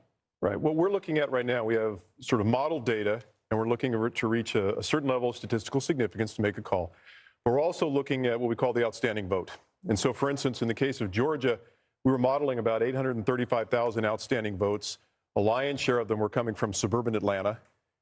She needed to hit about 55, 56%. She was getting about 45%. And at a certain level, that becomes a statistical impossibility. The more data you get, the less room she has to actually grow or do better than she's been performing. And so that sort of triggered the call in Georgia. We're not quite there yet in the other states, but this may not be an election where we need to be here till Thursday or Friday. Right. And so when they say go home, relax, you're saying maybe not yet. We'll see if they, continue to count. Arizona and Nevada have been particularly stubborn about that. We understand in Nevada they don't allow any counting until the last vote has been cast, which is, we think, why we're getting basically nothing from Nevada so far. Yeah. But Arizona, it's coming in sort of droves. It's a close race there. Wisconsin and Michigan. Michigan seems to be counting there at like 54, 55%. Wisconsin at 2 a.m. in 2020 had counted 99% of the votes. So we think there's a chance we might have enough data in Wisconsin, maybe Michigan. So we may have some resolution more quickly than we had thought. So in Pennsylvania, Sean talked about this earlier, the early vote and what that looked like and what she would have to do day of in Philadelphia and those counties right around there. Is it possible that that's still out there and it's possible to do? Well, it seems to be a probability diminishing by the hour. I think this is something from the Georgia data, but we've also seen it in Pennsylvania. Young African-American men did not come home. Part of the African-American vote came home to her, but a lot of it didn't, and there's a gender gap there. And the Georgia, I think, I have to run the numbers, and I'm not going to lay this at the feet of any demographic group in particular, but she really did seem to underachieve amongst African-American males, especially young African-American males. I mean, it just makes me think about Michelle Obama and Barack Obama, the former president, and the very strong appeals that they made. Michelle Obama said, don't let your husband or boyfriend's rage dictate your vote. President Obama talked about bringing out the brothers and scolding them. That does not seem to have been a strategy that worked. Darren, did the Fox News voter analysis track with what you saw with raw vote as you went around the states? Yes. There were a couple. What we're doing early on is we get this early vote from Indiana and Kentucky. It allows us to kind of figure out, is the FNVA performing consistent with the data? There were a couple states where Trump overperformed a bit. Florida was one. We were a little concerned that we might be overestimating Trump's performance in rural areas, but the more data we got, the more that didn't seem to be the case. It seemed like he was basically hitting what we thought he would hit. We've got the brain here. Did anybody else have a question for Darren? I'm curious about immigration and what you've seen in terms of how much that played into the votes in some of these states. Well, I think the one thing we can say is that it didn't repel people. In particular, there was some talk about the Hispanic vote coming home over the issue of immigration. That did not seem to happen much at all. The FNVA suggested, I think it was 40% was Trump's performance amongst Latinos. That ended up being, I think, within 13 or 14 points of Harris's. I mean, if you showed me data before the election and said, that he's going to get 15% of the African-American vote, 40% of the Hispanic vote, I'd say that's an awfully tough night for a Democrat to win an election in.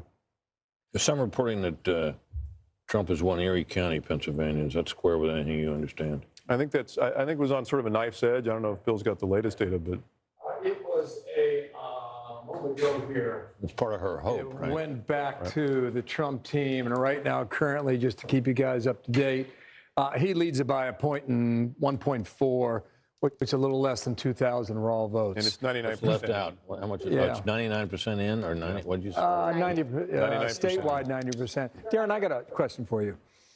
When you think about the blue wall in the upper Midwest, when we were at the convention in Milwaukee in July, it ended on a Thursday.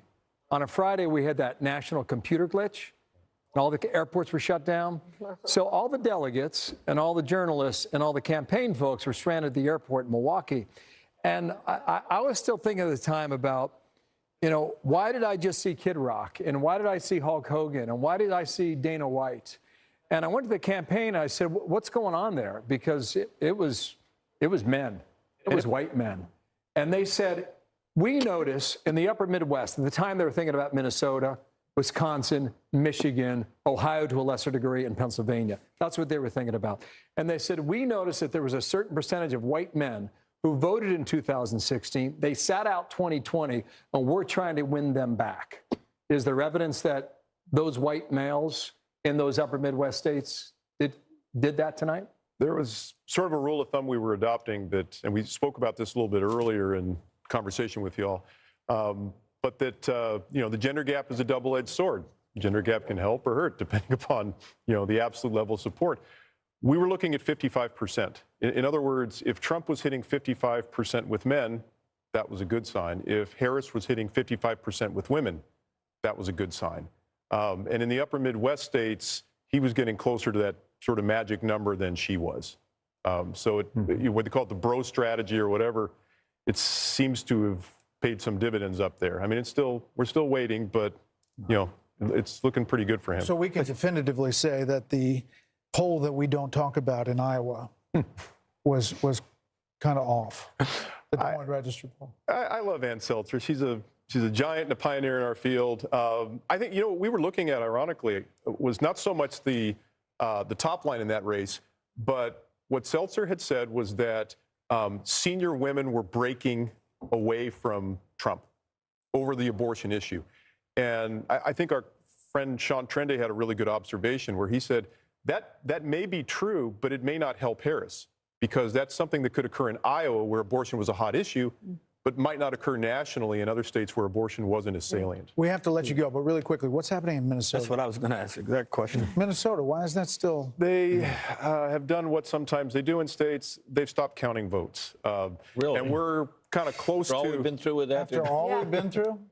We're at a level where we're close to statistical significance, but it's not quite there yet. And there are Is still. Tim Walz in charge of that? Yeah, well, There you go. rumor has it. We have to let you go because you have some more data crunching to do. I do. We appreciate you coming Thank you, by. Darren. Thanks, It really Darren. does help a lot. For coming Good job. by. Very Great job. nice to see you guys. Thank you. 1 a.m. in New York. Polls have just closed in Alaska. The Fox News decision desk says it is too early to call.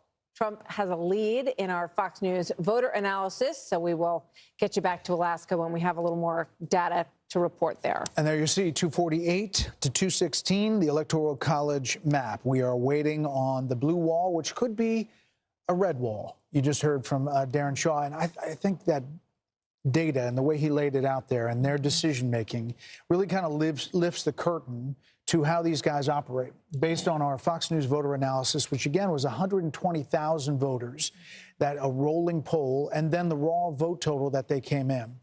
So let's go to Bill and see, what are you cooking up over there, Bill? I was just looking at New York. We heard so much about MSG and the insult comic about the Puerto Rican joke.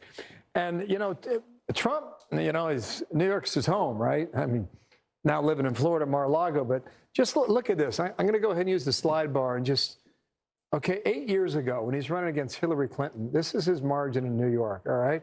37.5 compared to almost 59 for Hillary Clinton. And then against Joe Biden, it was what? Oh my gosh, it was 0.3 of a point, all right? And now we come to 2020 and see the numbers on the board here. That's a pretty decent performance. And we're just getting some insight here in the New York City. He did well over 40% of the vote here in New York as well. One thing I was checking out here, guys, this is the number, right? The path to 270. I guess in theory right now, if you were to close out, you're at 248, if you were to close out Pennsylvania, and even though Alaska has ranked choice voting, which could take a while to post a number here, nonetheless, that would put him right at the number of 270. So even around the blue wall, that's possible too. That goes back to the argument that we've been talking about for some time now, that Trump had more paths to the Oval Office than Harris did.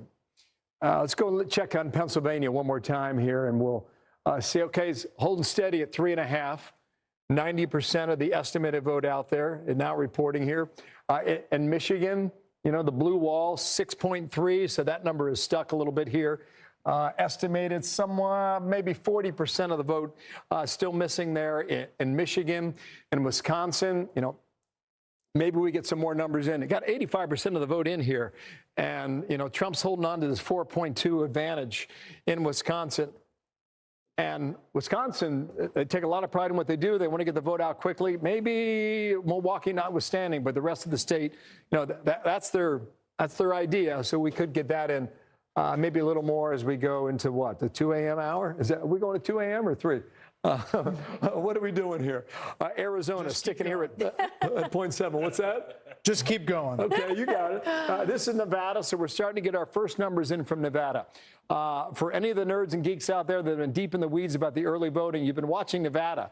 And Nevada's been a pretty good marker there for Republicans. This is a quick count here now. It's saying 75% of the vote is in, and Trump's got a firm lead at 3.4 points, roughly, just a tad under 35,000 votes. Clark County, Las Vegas, 70% of the votes in the Silver State here all come from Nevada. Let's see what's happening right now. Okay, Harris, just a tick over 50.2 with 80%. I want to go comparison's sake, 8 years ago. Why not, right?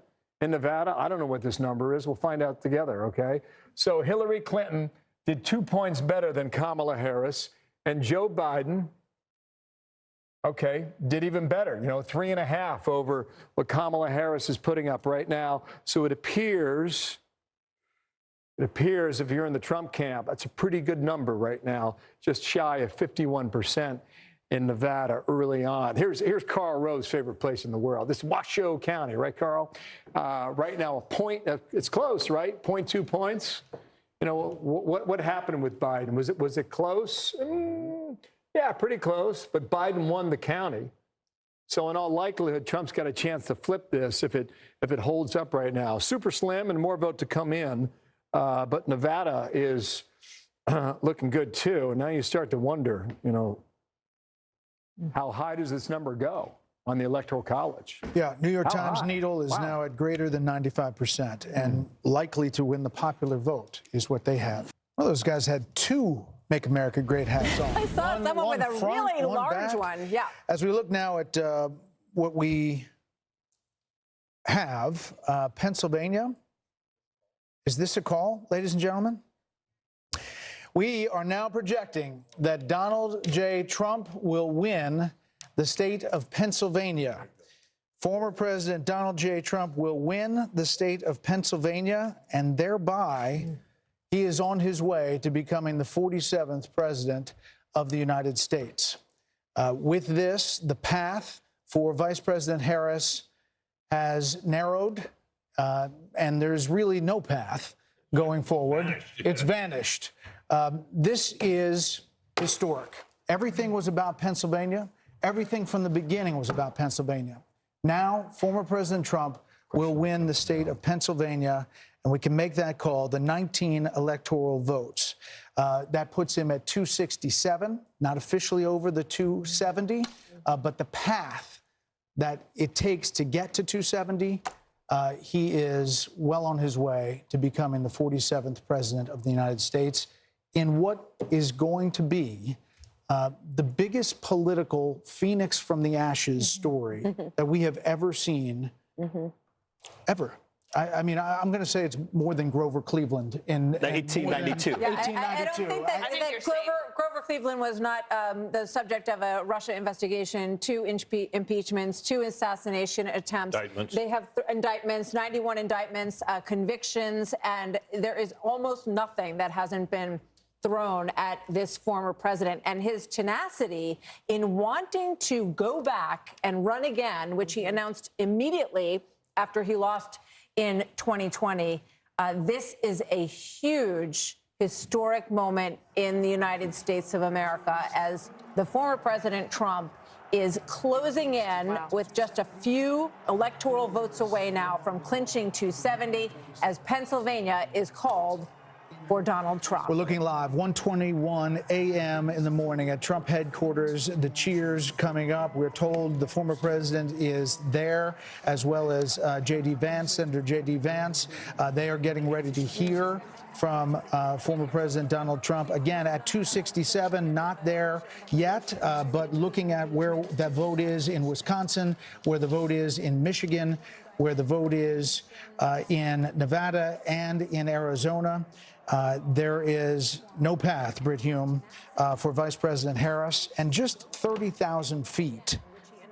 What this means. So listen, he's going to get there because Alaska is going to be Republican, but we're not done as far as calling states. There could be even more states that go Trump's way. This could be a massive landslide just by what we're looking at in the polls.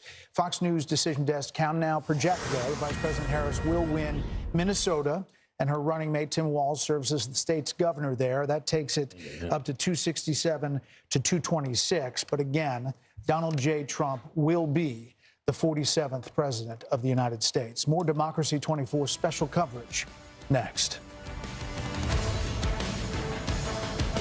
Yeah, well, young voters can sniff out a fraud. They can sniff out somebody who's chameleon-like. She changes her position according to the prevailing winds. They didn't like that. Many across the country, young students said, for me, a red line also is mass atrocities, is collective punishment, is what I see going on in the Middle East, and I see us as complicit in. And so they, were saying, I'm not just that enthusiastic. Yeah. And I'm not going to get out. I got 15 seconds for you, Steve. I just think when I see this unfold, Trace, it is just a massive victory. Oh, we got to jump back. Sense. Sorry, guys, back to you. We got Trump coming out. Trace, thank you. The Fox News Decision Desk can now officially project that Donald Trump will become the 47th president of the United States. The former president's comeback will be complete with a win in Wisconsin, a state that he narrowly lost 4 years ago. He is now the second president in U.S. history to win non-consecutive terms. The first was Grover Cleveland in the late 1800s. Senator J.D. Vance will become the 50th vice president of the United States. Voters express deep frustration with the Biden administration, and former President Trump and the future President Trump overperformed in urban areas, particularly with men, proving that the strategy that they doubled and tripled down on over the course of the last few months absolutely succeeded and brought him back to the White House. 47th president of the United States. Former President Trump now defeats Vice President Kamala Harris, who entered this race just over 100 days ago. And for Democrats, they were projecting the possibility of running the table with battleground states. David Plouffe with the Democratic campaign of Harris campaign suggested that just yesterday.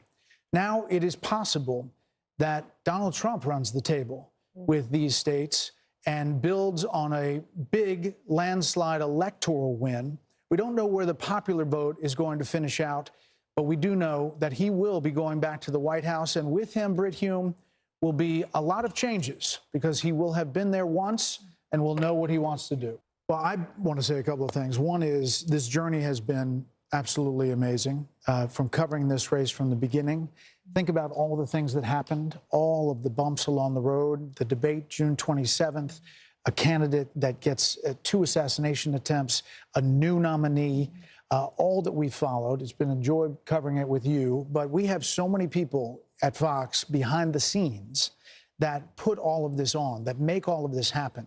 And there's just a cast of thousands. So thank you to, there we go. There we go. Wave of the control room.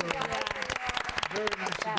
We have an amazing team of people, super supportive group, fantastic leadership here at Fox, and we're grateful to all of you who made this happen. Last Saturday, we had a rehearsal. There was 100 people in this room, so we're grateful to them for making it look easy out here, and I'm grateful to you. It has always been a joy to be by your side on these journeys, and thank you all at home for standing with us and for sharing this incredible election process with us. You know, Bill Hemmer is off the board currently, but He'll be back very soon. I think he's going to be back in just a few hours, but he did tremendous work going through all of those numbers. We didn't actually think we were going to have a call tonight.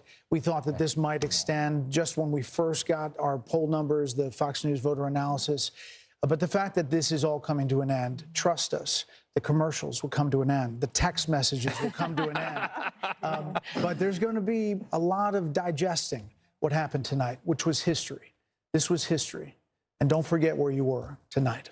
I think a lot of the American people I spoke with said, I just want there to be a decisive outcome. And I think that is a gift to the country. And I hope that we can all wake up in the morning and be and move forward with our great country. Thank you for joining us for Democracy 24 election night coverage. Trace Gallagher picks it up from here. Good night, everybody. Good morning. Good morning. So we mentioned a moment ago we haven't called 3 states as the reason for that, Alaska notwithstanding here. This is Michigan, okay? You've got a raw vote total of 91,000. Wayne is the biggest county outstanding, but you've got a lot of the vote in here now, just about 10% still out there. I don't know if she can catch him in Michigan. Let's say she can't. Same for Arizona.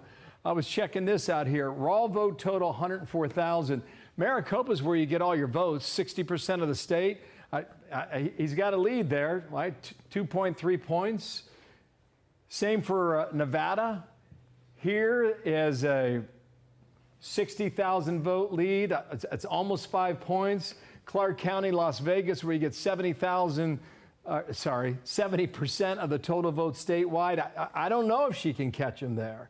So where does that take us? Let me go ahead and do the path to 270 that we're doing late at night. Dana, I just think right now there's a really good chance once Alaska chips in here, Michigan stays the way it is, Arizona stays the way it is, Nevada stays the way it is. You're at 312. Right. That's an electoral landslide, as they say, okay? Very important for Trump to have this. You think about the number of people who consider him a divisive political leader. You get an electoral landslide, you win the national vote in all likelihood, you win more blacks and more Hispanics, and that enables you to govern more effectively once you go back to D.C. on the 20th of January. Well, all right, Manny, thank you very much. It should be interesting. And now they're going to add somebody else to the mix. And it's going to be Tim Sheehy. Was up by about 9 points most of the morning. Montana was a little slow reporting, but he's going to be uncatchable for John Tester. He is now out. He was a John Tester guy. 3 terms. He was in 3 terms, red state, made redder by Donald Trump, and would actually act like a moderate. But it was Joe Manchin and Senator Sinema would be the one taking the hatchets from her own side. He would never stand up and do anything. Final day. Go ahead, Nancy. See on that graphic, it says too soon to call. We are calling it. We just found out just now, so that's why that graphic is not right. In the final day, he wanted to link himself to Donald Trump, but it looks like the voters didn't buy it at all, and that puts the Republicans with a 52-seat majority. That's right. And so he won by about 8 points in Wisconsin. Currently, the Democrat Baldwin is up by less than 1 point. In Michigan, Slotkin, also a Democrat, is up by less than 1 point, actually 0.09. Dave McCormick in the Commonwealth of Pennsylvania is up just less than a point, and out in Nevada, Brown, the Republican, is up, but just a little. So there are 2 more Republicans. A big Senate flip out in Montana. Former Navy SEAL Republican Tim Sheehy unseating longtime Democrat Senator John Tester. That gives Republicans another seat in its new Senate majority. We have breaking news at 12:59 p.m. on Wednesday after Election Day. The state of Michigan, that was the one we showed you at the top of the hour. It was neck and neck, 48-48. It has been called for Donald J. Trump, making him 1 state closer to picking up those 7 swing states. We still await 2 remaining swing states, but he picks up 15 electoral votes this hour. Also of note, in the House of Representatives, we have 3 individuals, 1 Republican, 2 Democrats who have secured their seats. One of those is John James. But we can report that 1 House pickup happens this hour. It's the 7th district, and 1 House pickup happens. It's Tom Barrett in Michigan. House Speaker Mike Johnson telling me this: we are tracking all outstanding races. I am confident we are going to keep the House majority. That's House Speaker Mike Johnson. We will track it here at Fox News and report to you when we have news as to where the House of Representatives will go. Democrat incumbent Senator Tammy Baldwin will retain her Wisconsin seat. She defeats Republican businessman Eric Hovde, who we had on this program. He was feeling pretty optimistic, obviously pretty thin margin there, but that race just called, the Senate race in Wisconsin. So there's got to be some ticket splitting going on there because Donald Trump projected to win Wisconsin. Tammy Baldwin retains her seat. So I would think more than a few people voted for him at the top of the ticket and voted for her in the undercard. Yeah, there was some personal jabs exchanged in this race. He made his case. He said he was sticking to the economy. Was the biggest issue for voters in that state. She obviously had a message that won just enough voters over. Breaking right now, the Fox News Decision Desk can project that Democratic Congresswoman Alyssa Slotkin will defeat former Republican Congressman Mike Rogers in the Senate race in Michigan. That is a hold for Democrats. She will replace Debbie Stabenow, who is retiring. That was a close race, and Rogers thought that he was closing in for some time last night, was in the lead, but the vote has turned over, and now we are calling that race.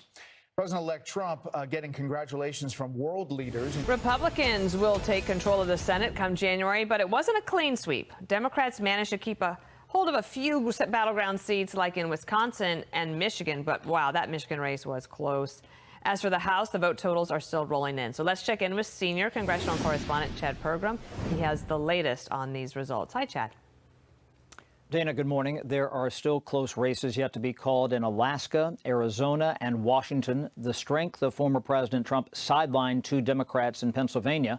Matt Cartwright lost to Rob Bresnahan, and Susan Wild lost to Ryan McKenzie. Now, when all the votes are counted, well, this will be an electoral landslide in every way imaginable. Donald Trump will also be the first Republican to win the popular vote since 2004. Republicans also won control of the U.S. Senate big time last night, and the GOP is favored to keep the majority in the House by a bigger margin than originally projected. Bill? Dan, I'll show you a map here. Just want viewers at home. This is the current state of play, okay? Two states have not been called, but they look good for Trump, frankly, at the moment. Nevada and Arizona. We'll see whether or not that holds up in the end. But just looking at this earlier today, Arizona counts slow, okay? And in Nevada, you got to get all that vote in from Clark, which is Las Vegas. Take a quick moment here, and I'll show you the races that we haven't called just yet. Maybe give some clues as to why that is. This is Nevada. You got 90% of the estimated vote out. You know, Clark County, Vegas is where you get the votes. Let's just see right now. So Harris leads in Clark County by about 2 points. It appears that Trump's got a really good chance to flip that state of Nevada with about a 5-point advantage now as opposed to 4 years ago. Same for Arizona, very similar dynamic shaking up right here. You got more of the vote out, about 30%. This is where you go to get the vote in Arizona. It's Maricopa County, okay? So, again, Trump leads in that county. We'll see whether or not that sticks. But, again, for both states, it appears that he's on track for a 5-point swing in both states. And if that holds up, he'll win both of them. So we'll see about that. This is Pennsylvania. This is Cambria County, okay? This is Trump this year. You see all that outstanding vote? That's not normal for the rest of Pennsylvania. It's only in this county east of Pittsburgh. This is what Trump's margin was. All right, 37.78 years ago. This is what his margin, that's funny, 37.3, okay? Why am I showing you this? I'm showing you this because we haven't called a Senate race out there in Cambria County. Let me go out and I'll come back in and I'll show you why. So this is Dave McCormick trying to flip that seat. So right now, pretty good performance by McCormick. I'm sorry, that's incorrect. It's Indiana County, Cambria County. He's at 23%, okay, but you got about 50% of the votes still outstanding. So McCormick has a very good chance. Let's cruise on over here, Jimmy. All right, Pennsylvania, the latest to see a political earthquake in the United States Senate as we get the news that Republican Dave McCormick has beaten Senator Casey. That makes the fourth pickup for Republicans besides their win in Montana and Ohio and West Virginia. We begin this morning with the Fox News alert. President-elect Donald Trump winning Nevada, putting him at over 300 electoral votes. He flipped the state. He lost in 2020 and 2016. Trump is now edging closer to an absolute clean sweep of all battleground states. He currently holds a 6-point lead in Arizona which is the only state that has not been called yet. Meanwhile, in Nevada, Democrat incumbent Jackie Rosen has been reelected, fending off a close challenge from combat veteran Sam Brown. Republicans are now in striking distance of a House majority as well. With nearly 24 races still close to call, the GOP has 212 seats and needs to win 6 more to keep the majority. If this happens, Republicans will pull off a political trifecta, controlling the House, the Senate, and the White House. Yeah, my kids wake up every morning and say, Dad, have they called Arizona? Have they called Nevada yet? And now I could say yes on Nevada and potentially. Why can't Arizona count votes? 82% in? You tell me. Well, the governor used to be the Secretary of State, and they just can't get their crap together, I guess. So. Clearly. We begin with our final call of the 2024 presidential race, as President-elect Donald Trump has officially won Arizona, adding this flip to his historic win column. He doesn't stop winning.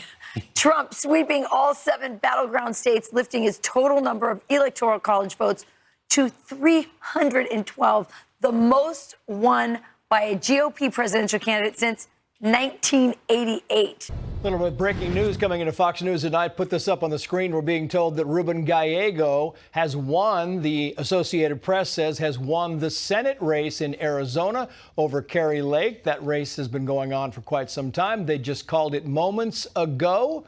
More breaking news as it comes in.